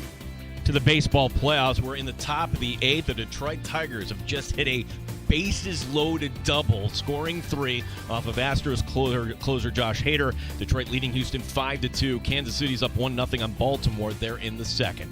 Gene Battaglia, the sports leader, 95.7 FM and AM 950, The Fan Rochester. The Sports Bar with Danger and Battaglia. Very talented football team, very talented, in this case, offensively. There's incentive on both sidelines. Diggs wants to show it to the Bills. Allen, he wants this one. This is one that I think both teams circled on the calendar. But this is one that I think the Bills bounce back in because I think they just match up so much better against Houston. I think they bounce back in a big way. I don't think you're going to see any bulletin board material, especially on the Bills side, because I'd imagine those are part of the marching orders from McDermott this week. Von Miller will miss the next 4 games after he was handed a 4-game suspension. Mike Danger. You know that the Bills aren't going to put up 2 bad games in a row, 2 stinkers in a row. They're going to regroup, and if they get healthier, if that happens, I think you have to like their odds. Gene Battaglia. Yeah, I think the Bills overall, can we just say they had a terrible night and just got to hit the reset? Because through 3 games, I think they look like they're playing some of their best football. 95.7 FM and AM 950, The Fan Rochester. Happy hour in the sports bar. Thanks for joining us. Thanks for listening along in the free-to-download Odyssey app. Thanks for watching on our YouTube channel at The Fan Rochester, our stream on Twitch at The Fan Rochester, and, of course, if you're driving around locally at 95.7 FM, AM 950, we appreciate that as well. I'm Danger. That's Battaglia. Those Tigers are pesky. Pesky Detroit Tigers. You're Danger. The last time the Houston Astros were not in the American League Championship Series. I mean, it's a testament to them. You have to go back to the first year of the sports bar, actually. The then named Cleveland Indians over the Toronto Blue Jays, 4-1. Cleveland would then go lose to your Cubs. 2016, yeah. Yeah, 2016. And I want to say that there was some stat that they threw up on the screen about how they normally don't blow leads in the 8th inning or beyond. Well, they were up 2-1, and they're now down 5-2. So yeah, they're going to have to rally here if Houston wants to advance and keep that streak of ALCS appearances alive. It's not looking good for the Astros here with Detroit looking to get their 2 games and get out of Houston. Was that a full count Hader had? So it's bases loaded, 2 outs. You're thinking, okay, they're going to get out of this. And that is Andy Ibanez, the pinch hitter. That's what you got to love about, the postseason, too. Like, here's some guy you've never heard of, and they're going to be a hero here. Reaction to Maggie. Maggie Gray joined us last hour. Was awesome. Yeah, as always. Dan hitting us up where you can as well on X. That's Elon's Twitter, at The Fan Rochester. Get Maggie Gray and Perloff to take the show on the road and do a show from The Rock. I mean, we don't have that kind of pull, Dan. They're a national show, but maybe there's something of note happening. Like, let's say the Bills are in the AFC Championship game, and it's in Buffalo. Then I would think, maybe that we would have a chance of having Maggie and Perloff for a day in Rochester. If for some reason she's got to come to town here, and we learned that her in-laws, and I don't want to dive into, okay, are they? It's none of our business. But she's got roots here in Rochester with her husband. Hey, if anybody didn't know, like at 6 o'clock, you hear JR Sport Brief, and he's excellent. He actually did a show right from our studios. That's right. One time. So, like, sometimes these guys make the tours and whatever. Hey, tonight I'm coming to you from Rochester. So, I mean, the door would always be open here. Yeah. Yeah, that was cool. JR really, really involved in Special Olympics and came through Rochester for an event and spent the day here. I mean, he said, walking around downtown Rochester, very complimentary of our city, very respectful of the time he had here. He came in and he did his show late night then. It was when he was still doing late nights from our studio. So, yeah, from time to time, Dan, the national host will come through our area. DA, when he was doing mornings before Maggie and Perloff, did a show from Buffalo in advance of a Bills playoff game, I know. So it's not out of the realm of possibility. It's funny how, like, the last two hosts there were just, like you had DA who got to start doing the post game for the Rochester Rhinos. That's right. Is a Syracuse student, right? Like a product of Syracuse. So, yeah, we're all connected to Rochester one way or another. Whit writing in, your interview with Maggie was great. Thank you, Whit. Appreciate that. Well, she made it great. Yeah. I mean, we're just riding her coattails. She's fantastic. Bills news. Okay, practice today. Taron Johnson returns red non-contact jersey. If you were to ask me, I would say, yeah, that probably means they're ramping him up, not for this weekend, but we'll kind of monitor that here through the course of the week to see if the red non-contact comes off at some point. My guess is week 6 for Johnson, but I would say with Bernard, the expectation is, all right, this would be also, we should note this too, and this would help the Bills. I never want to root for injury, whatever, but down in Houston, they could be down their 2 top running backs. Joe Mixon not practicing today. Damian Pierce not practicing today. Sean McDermott on an injury to a very key member of this offense, Deion Dawkins. Hey, Sean, with Deion's hamstring, is that something that you're just trying to be smart about with it early in the week, or is there legit concern about whether or not he'll make it for Sunday? Probably a little bit of both, somewhere in between, Joe. He's getting treatment, won't practice today, so anytime someone doesn't practice, you are concerned. Came up in the game naturally, and so we had to manage things a little bit there, but I'm proud of what he was able to do in the game and push through it like he did. Manage things. Did he even miss a play? He might have missed like one play, I think. Yeah, that does kind of go to stand to reason. I don't. Who do you put in? Do you put in Vandermark? Will Clapp? I mean, who is the backup? I think it's Vandermark is actually the guy that's listed. Remember, Tylen Grable is on injury reserve. So as things stand right now, the Bills have only one other tackle. So I'm wondering if this is going to necessitate something from the practice squad. We'll see. But to hear McDermott kind of couch it like that, I mean, to say the least, Deion Dawkins is a big question mark. Also, you remember in that game, Khalil Shakir, he gets hit by Kyle Hamilton. I don't know if it's on that play, but then he's got to get his ankle taped up. And later on, he's the one that gets behind the defense with Josh kind of doing his magic there right from the sideline. But Khalil Shakir not practicing today with that ankle injury. Yeah, that one isn't a surprise to me. Like, I was actually surprised that he got back in the game on Sunday. I thought he'd be done with that ankle injury. And, of course, when you hear ankle, the dreaded high ankle sprain is the thing that makes everybody nervous. And hopefully that's not what we're dealing with here with Khalil Shakir. That's something that could absolutely hamper him here for the next few weeks. So there you go. There's your injury news. But, of course, this is Houston week. And if it's Houston week, Stephon Diggs is going to be the storyline, right? We have to ask him about Stephon Diggs, and we have to make this nothing into a something. So when McDermott was asked about Stephon Diggs, well, it's McDermott's McLies season. I mean, this is some really, really good lying by Sean McDermott. We respect Steph. We love Steph. And like I said, he was a very good player for us and a highly competitive player. And what I see on tape, he's doing the same thing. So our focus really needs to be there. Pretty good. Yeah, respect and love him, yet not on the team. Josh Allen was asked, we don't have the audio for this, but he was asked about Diggs and just said he would go seek him out before the game. So I would expect there'll be a lot of man-hugging probably. Between Josh and Diggs, yes. Between McDermott and Diggs. Like, after the game, do you really expect one way or another, whoever wins, that they're going to seek one another out after the game? No. I wouldn't expect I would expect they don't have a relationship, those two, Diggs and McDermott. I think that's fair. I think that's probably accurate. I don't believe that those two have. That's why I just love McDermott talking about how much they love and respect. Maybe they collectively, but McDermott personally, not his type of guy.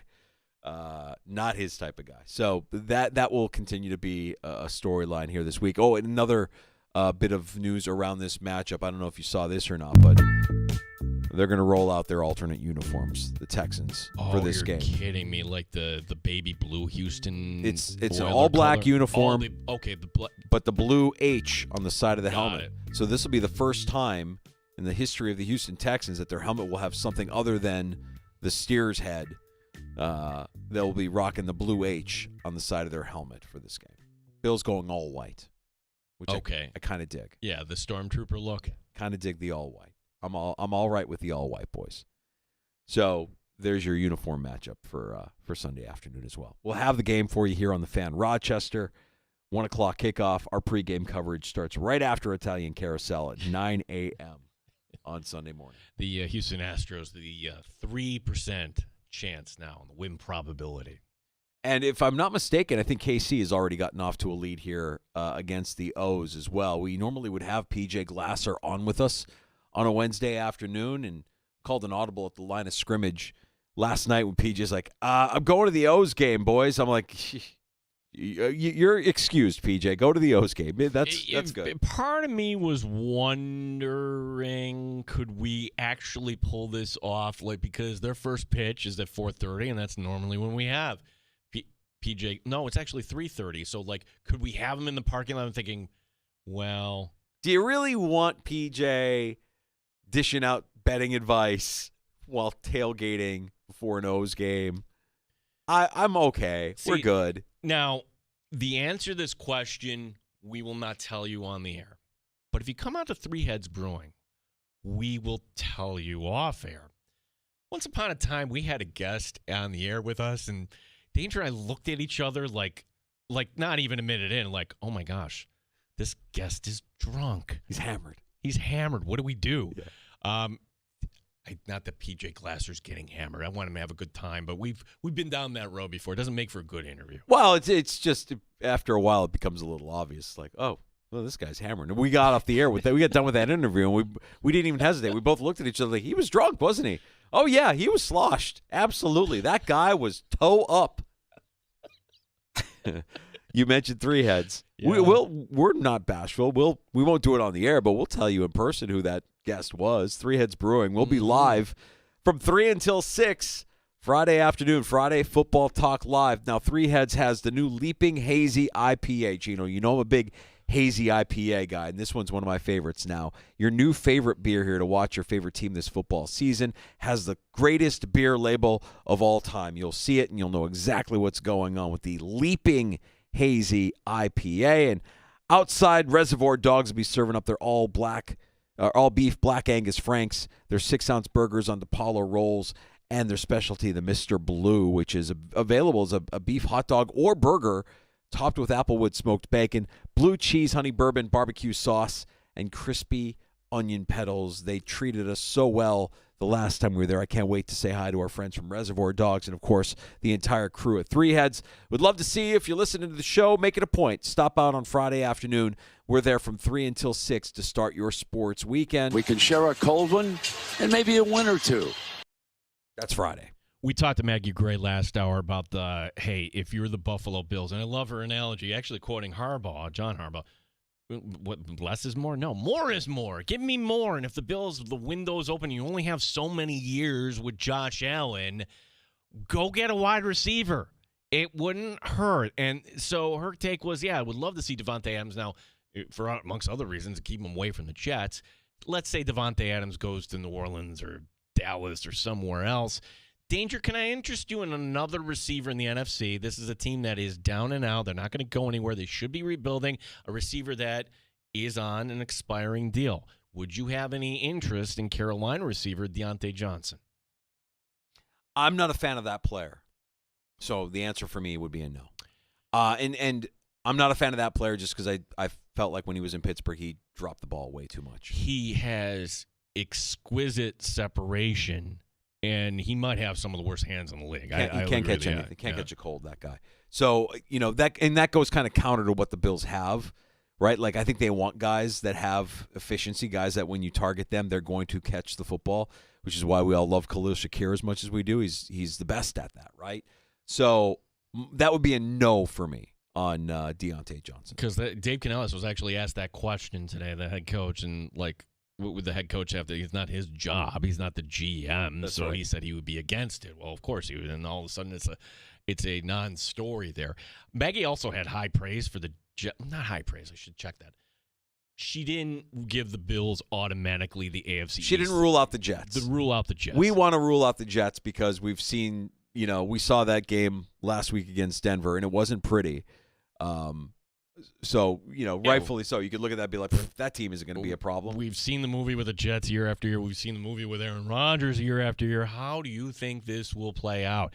The Jets, I think we'll get to November. We're not going to see them completely gone. Miami might be a team that it could be over real soon. The news out of Miami that perhaps their best defender, Jalen Phillips, out for the year now. That's the second straight year his season cut short. It's an absolute disaster in Miami. They're going to gut that team, and they're going to be stuck with Tua, and Tua's going to have to learn a new system. They're going to get a new head coach. I mean, you see this working, right? Like you see Mike McDaniel not doing what other head coaches in the NFL have been able to do with bad circumstances, and there's no answer. He has no answer for everything that's gone on.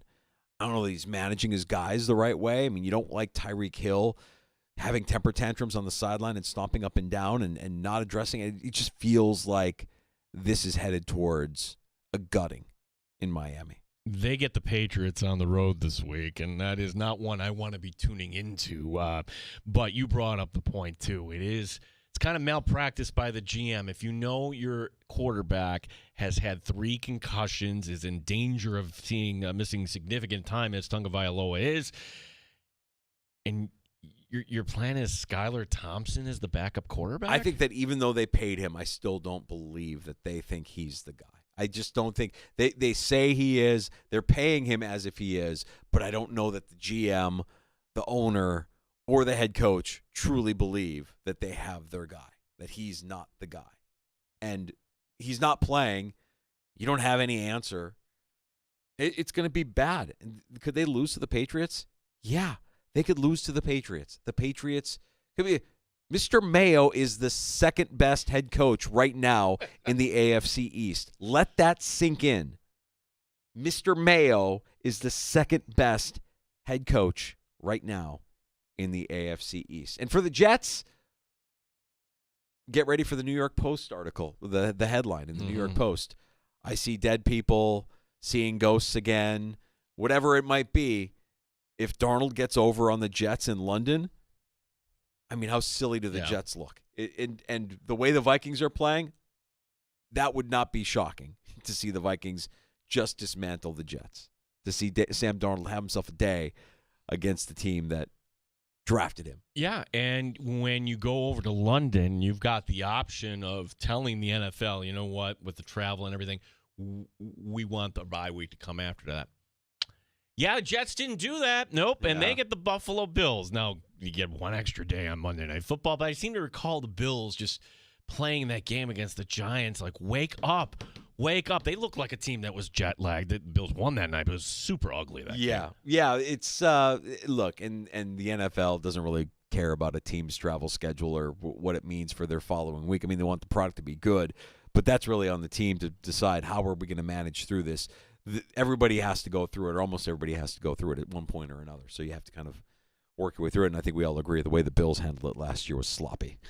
Real sloppy. All right, so Bills-Texans coming up Sunday, 1 o'clock, kickoff here on the Fan, Rochester, pregame 9 a.m. And, of course, tomorrow on the show, we'll continue our Bills and Texans preview. We'll be talking with 13 Wham and BuffaloPlus.com's Dan Fates.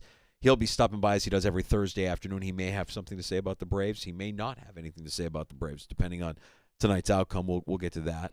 And tomorrow, also tomorrow at 4:25, we check in with Victor native, former NFL player, Seth Payne, from our Odyssey Sports sister station in Houston. Yeah, who better to go talk to? One of us. We will get his thoughts as he's doing radio down in Houston. Seth Payne, who, if you walk through the high school halls there, Through the halls of Victor High School, you will notice that his plaque is up. He's a Hall of Famer. Victor Hall of Fame. Victor Hall of Famer Seth Payne tomorrow at 4:25. Can I admit I got something terribly wrong in baseball when it comes to predictions? Oh. I thought because the White Sox were so bad and the teams from the AL Central were fattening up on the White Sox, kind of discounted the Royals and the Tigers just a little bit. And the Tigers are 3 outs away from dispatching Houston in 2, and so far so good. A lot of baseball to be played in Baltimore, but the Royals with the 1-0 lead, they're in the top of the third. Okay, very good. We'll get to a round of shots next on The Fan. Yeah, we will I'll update you more. We'll give you the cause of death here also for Pete Rose. The Yankees setting their rotation a little bit, something we haven't gotten to, and this is very cool. An event coming to Rochester. Now, it's not the PGA Championship, I'll tell you that. We're still waiting on this, but this is coming in 2028. And I think, I hope we all come out for this. That's something, too. And why was the Dandelion so fired up to talk about today? Well, this is something you normally don't see in preseason hockey. The Dandelion, our bounty hunter, the finest audio in the galaxy, who's behind the scenes here at the Fan Rochester. We'll get into that and more next. A round of shots coming up. Last call as well. Before we close up shop at 6, you can have the last say at 866-4326, 585-866 for FAN.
Rochester Sports Update. A couple players not practicing on offense for the Buffalo Bills today. Wide receiver Khalil Shakir, he's got that ankle issue. Also not practicing, Dion Dawkins. Come to find out, Dawkins hurting his hamstring in the loss Sunday night at Baltimore. He played through it. With Houston being the upcoming opponent, Bills head coach Sean McDermott naturally was asked about Stephon Diggs. We respect Steph. We love Steph.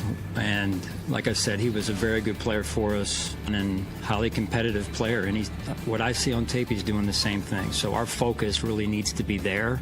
To the baseball playoffs, congratulations to the Detroit Tigers. Just gone final. Tigers over the Astros 5-2. They win that series 2-0. Tigers now to face Cleveland, while Kansas City right now leading Baltimore 1-0. They're in the third. Gene Battaglia, the sports leader, 95.7 FM and AM 950. The Fan, Rochester.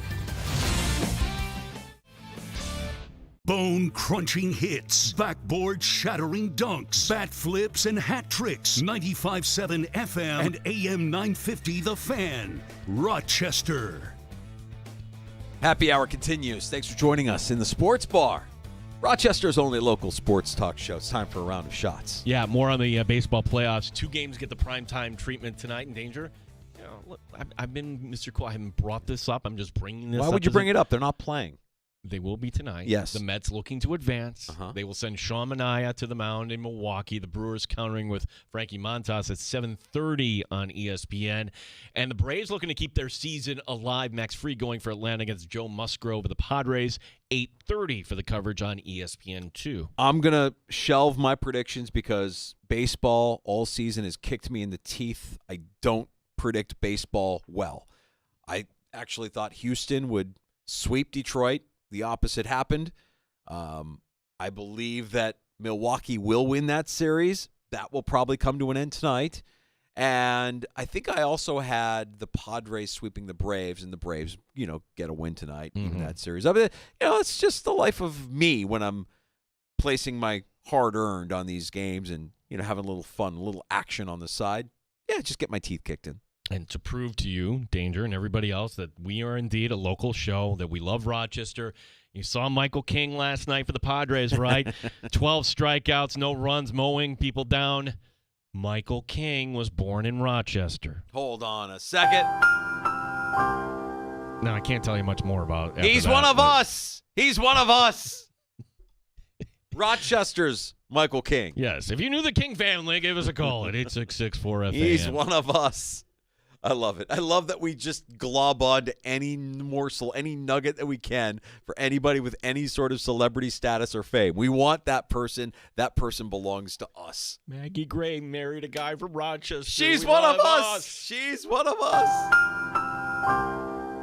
Meanwhile, the Yankees, they have begun to set their rotation for the divisional series. Of course, Garrett Cole's going to go game 1. Carlos Rodon going game 2. He's quite the turnaround story. And game 3, well, that's yet to be determined. Game 1 is going to be Saturday, 6:38 on TBS.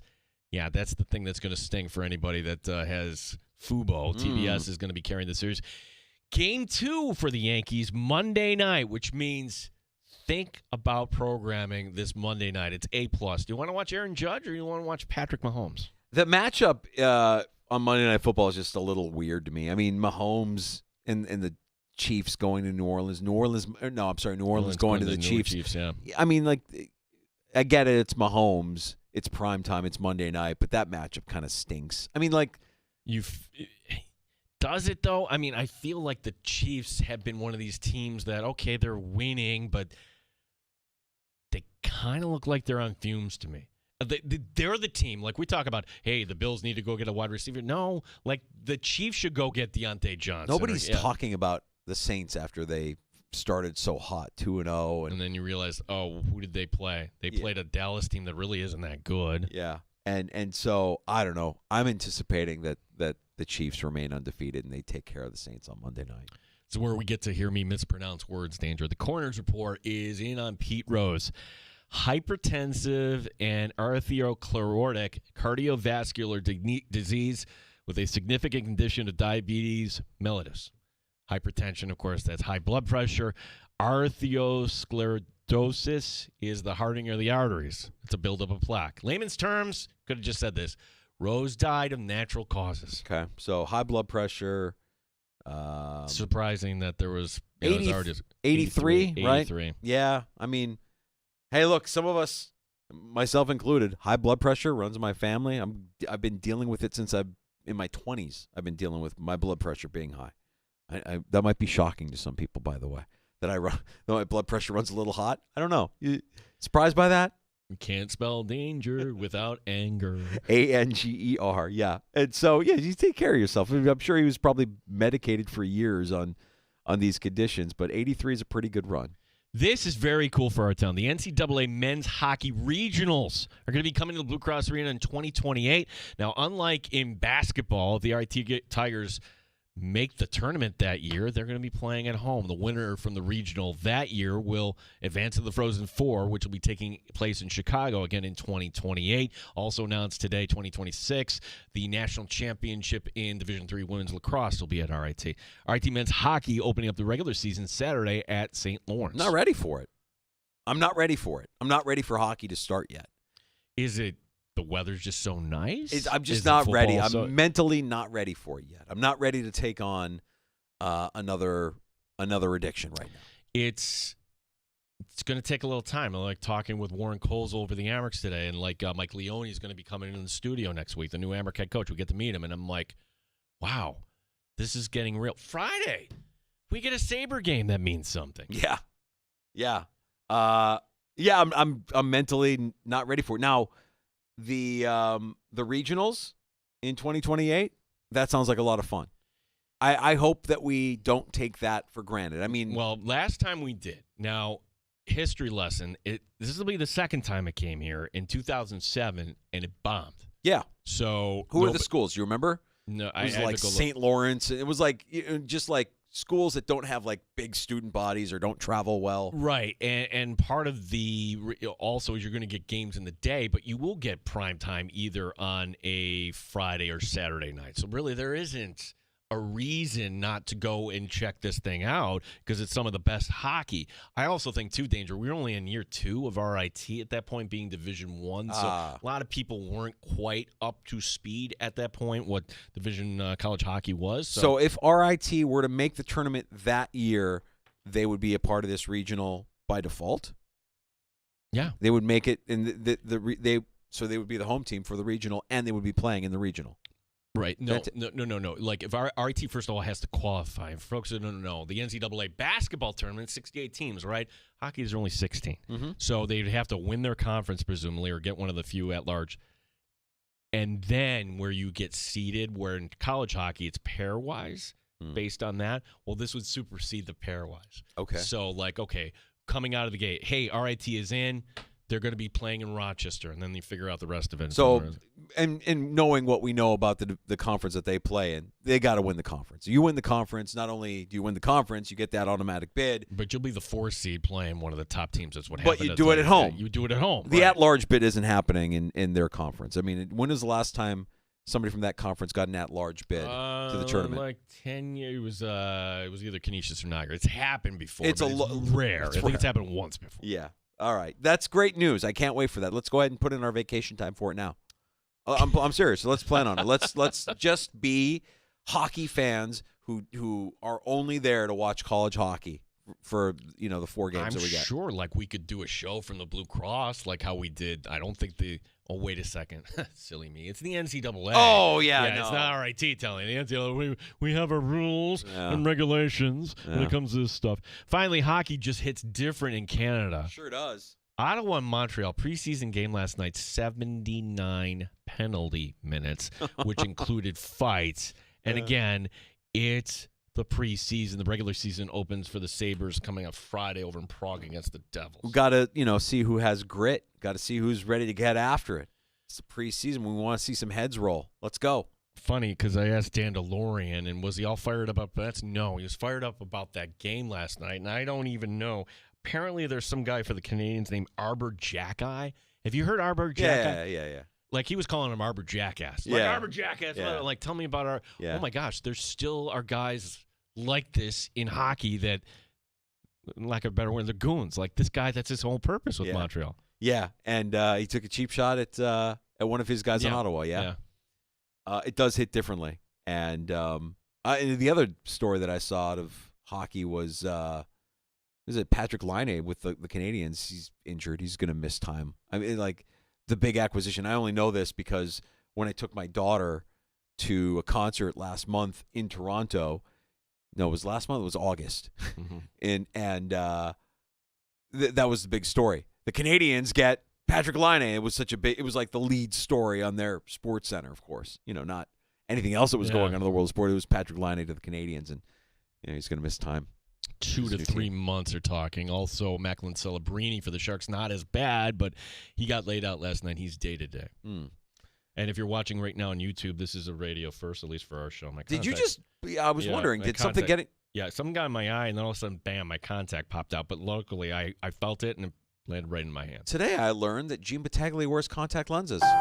Which doesn't fit because I wear readers. I had no idea that you wore contact lenses until this very moment. You wouldn't think so because I wear glasses too, right? Well, I didn't know that. I thought you were like me. Like I wear readers because I can't.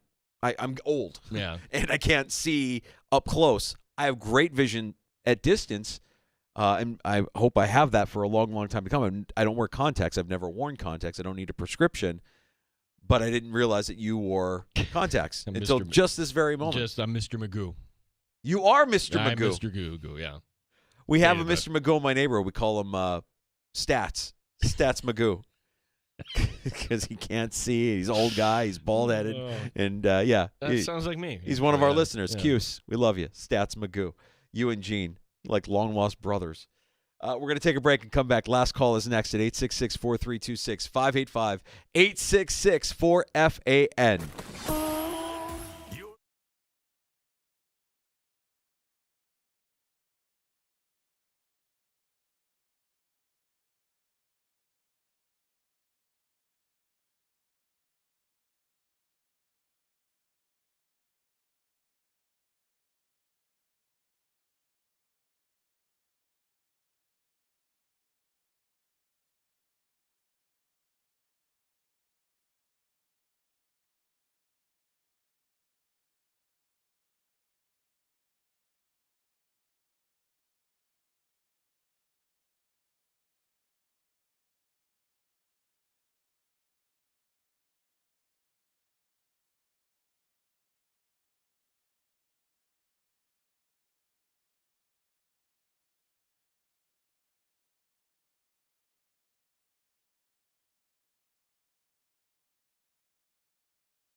And Battaglia on the Sports Leader, 95.7 FM and AM 950 The Fan, Rochester.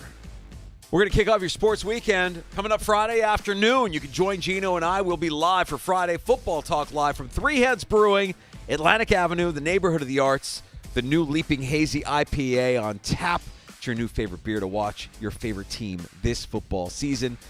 And also our friends from Reservoir Dogs serving up all beef, Black Angus Franks, and burgers on DePaulo rolls. That's Friday afternoon. We'll be looking forward to seeing you at Three Heads Brewing on Atlantic Avenue for another Friday Football Talk live here on The Fan. We can share a cold one and maybe a win or two. Last call is for you. 866-4326, 866-4FAN. John in Rochester. Go ahead, John. How are you? Hey, I'm doing good, guys. You know, Steph Diggs, this is going to be fun to watch that game. And you guys have mentioned it before. It was time for him to move on. Allen is an independent guy now, and he's a team leader. That's great.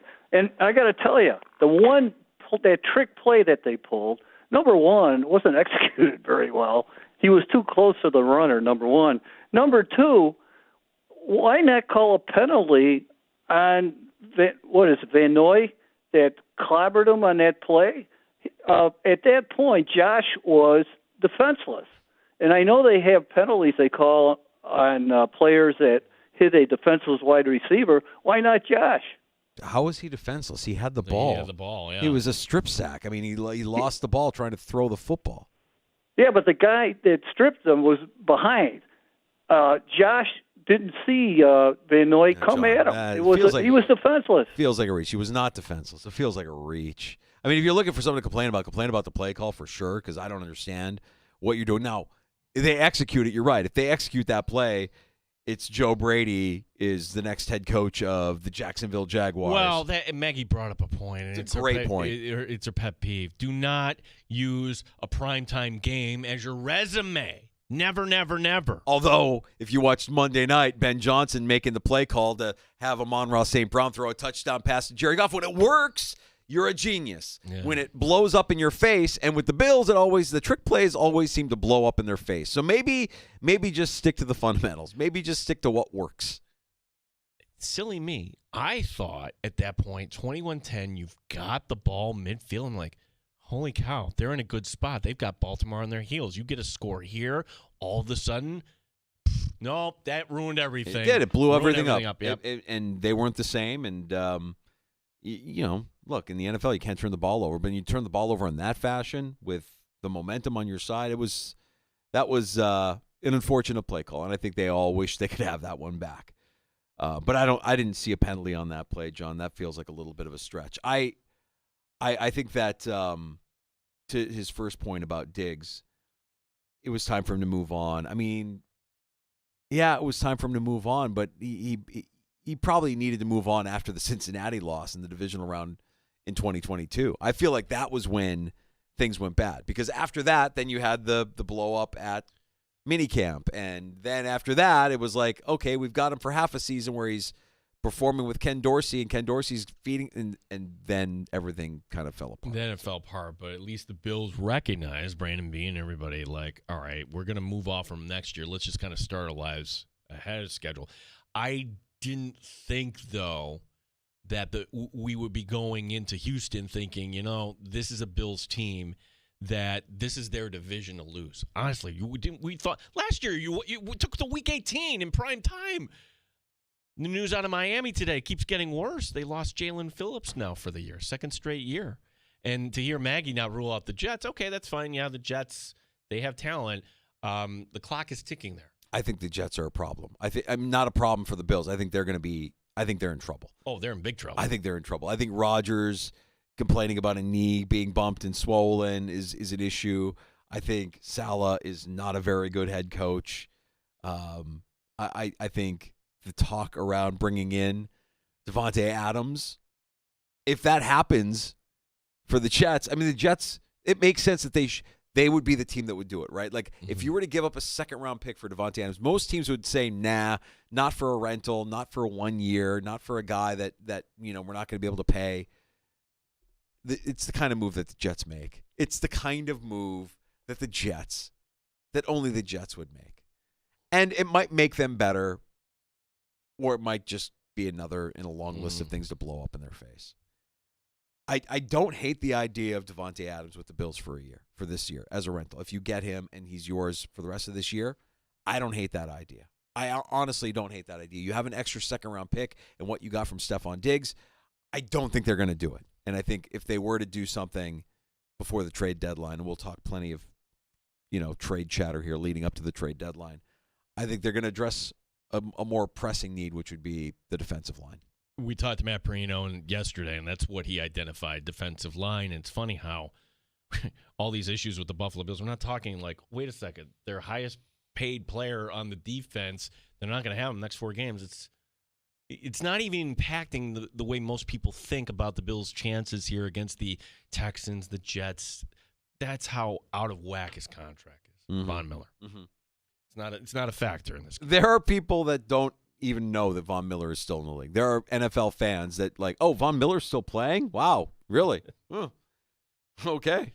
I guess he's still doing Von Miller things if he's being suspended for 4 games. Well, that story you told me about, Get Up today. Okay, you watched all of Get Up, and they didn't even address it once.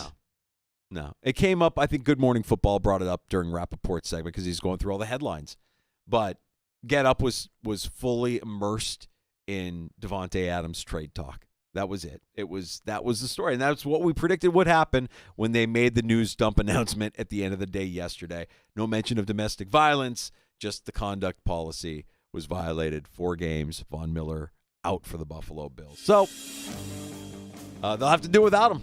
We've got a great show lined up for you again tomorrow. We'll talk more Bills and Texans with Dan Fates, 13WAM Sports, BuffaloPlus.com, and the pride of Victor, Seth Payne, stops back into the sports bar from Houston. We'll get his take on this matchup between the Bills and his Texans. He'll stop by at 4:25. Mentioned Three Heads Brewing will be there Friday afternoon from 3 until 6. We look forward to seeing you there. And if you missed Maggie Gray from Maggie and Perloff, or Kate Constable of BetQL and The Better Angle, you can get both of those conversations wherever you get your podcasts. That includes the free-to-download Odyssey app, Spotify, Stitcher, Apple Podcasts, and more. And a big thank you to everybody who watched the Sports Bar on our video stream, our YouTube channel. Like and subscribe at The Fan Rochester, and on Twitch as well, at The Fan Rochester. JR Sport Brief is next. Gino, have a great night. You too, Danger. We will talk to you tomorrow at 3 on The Fan Rochester. You're listening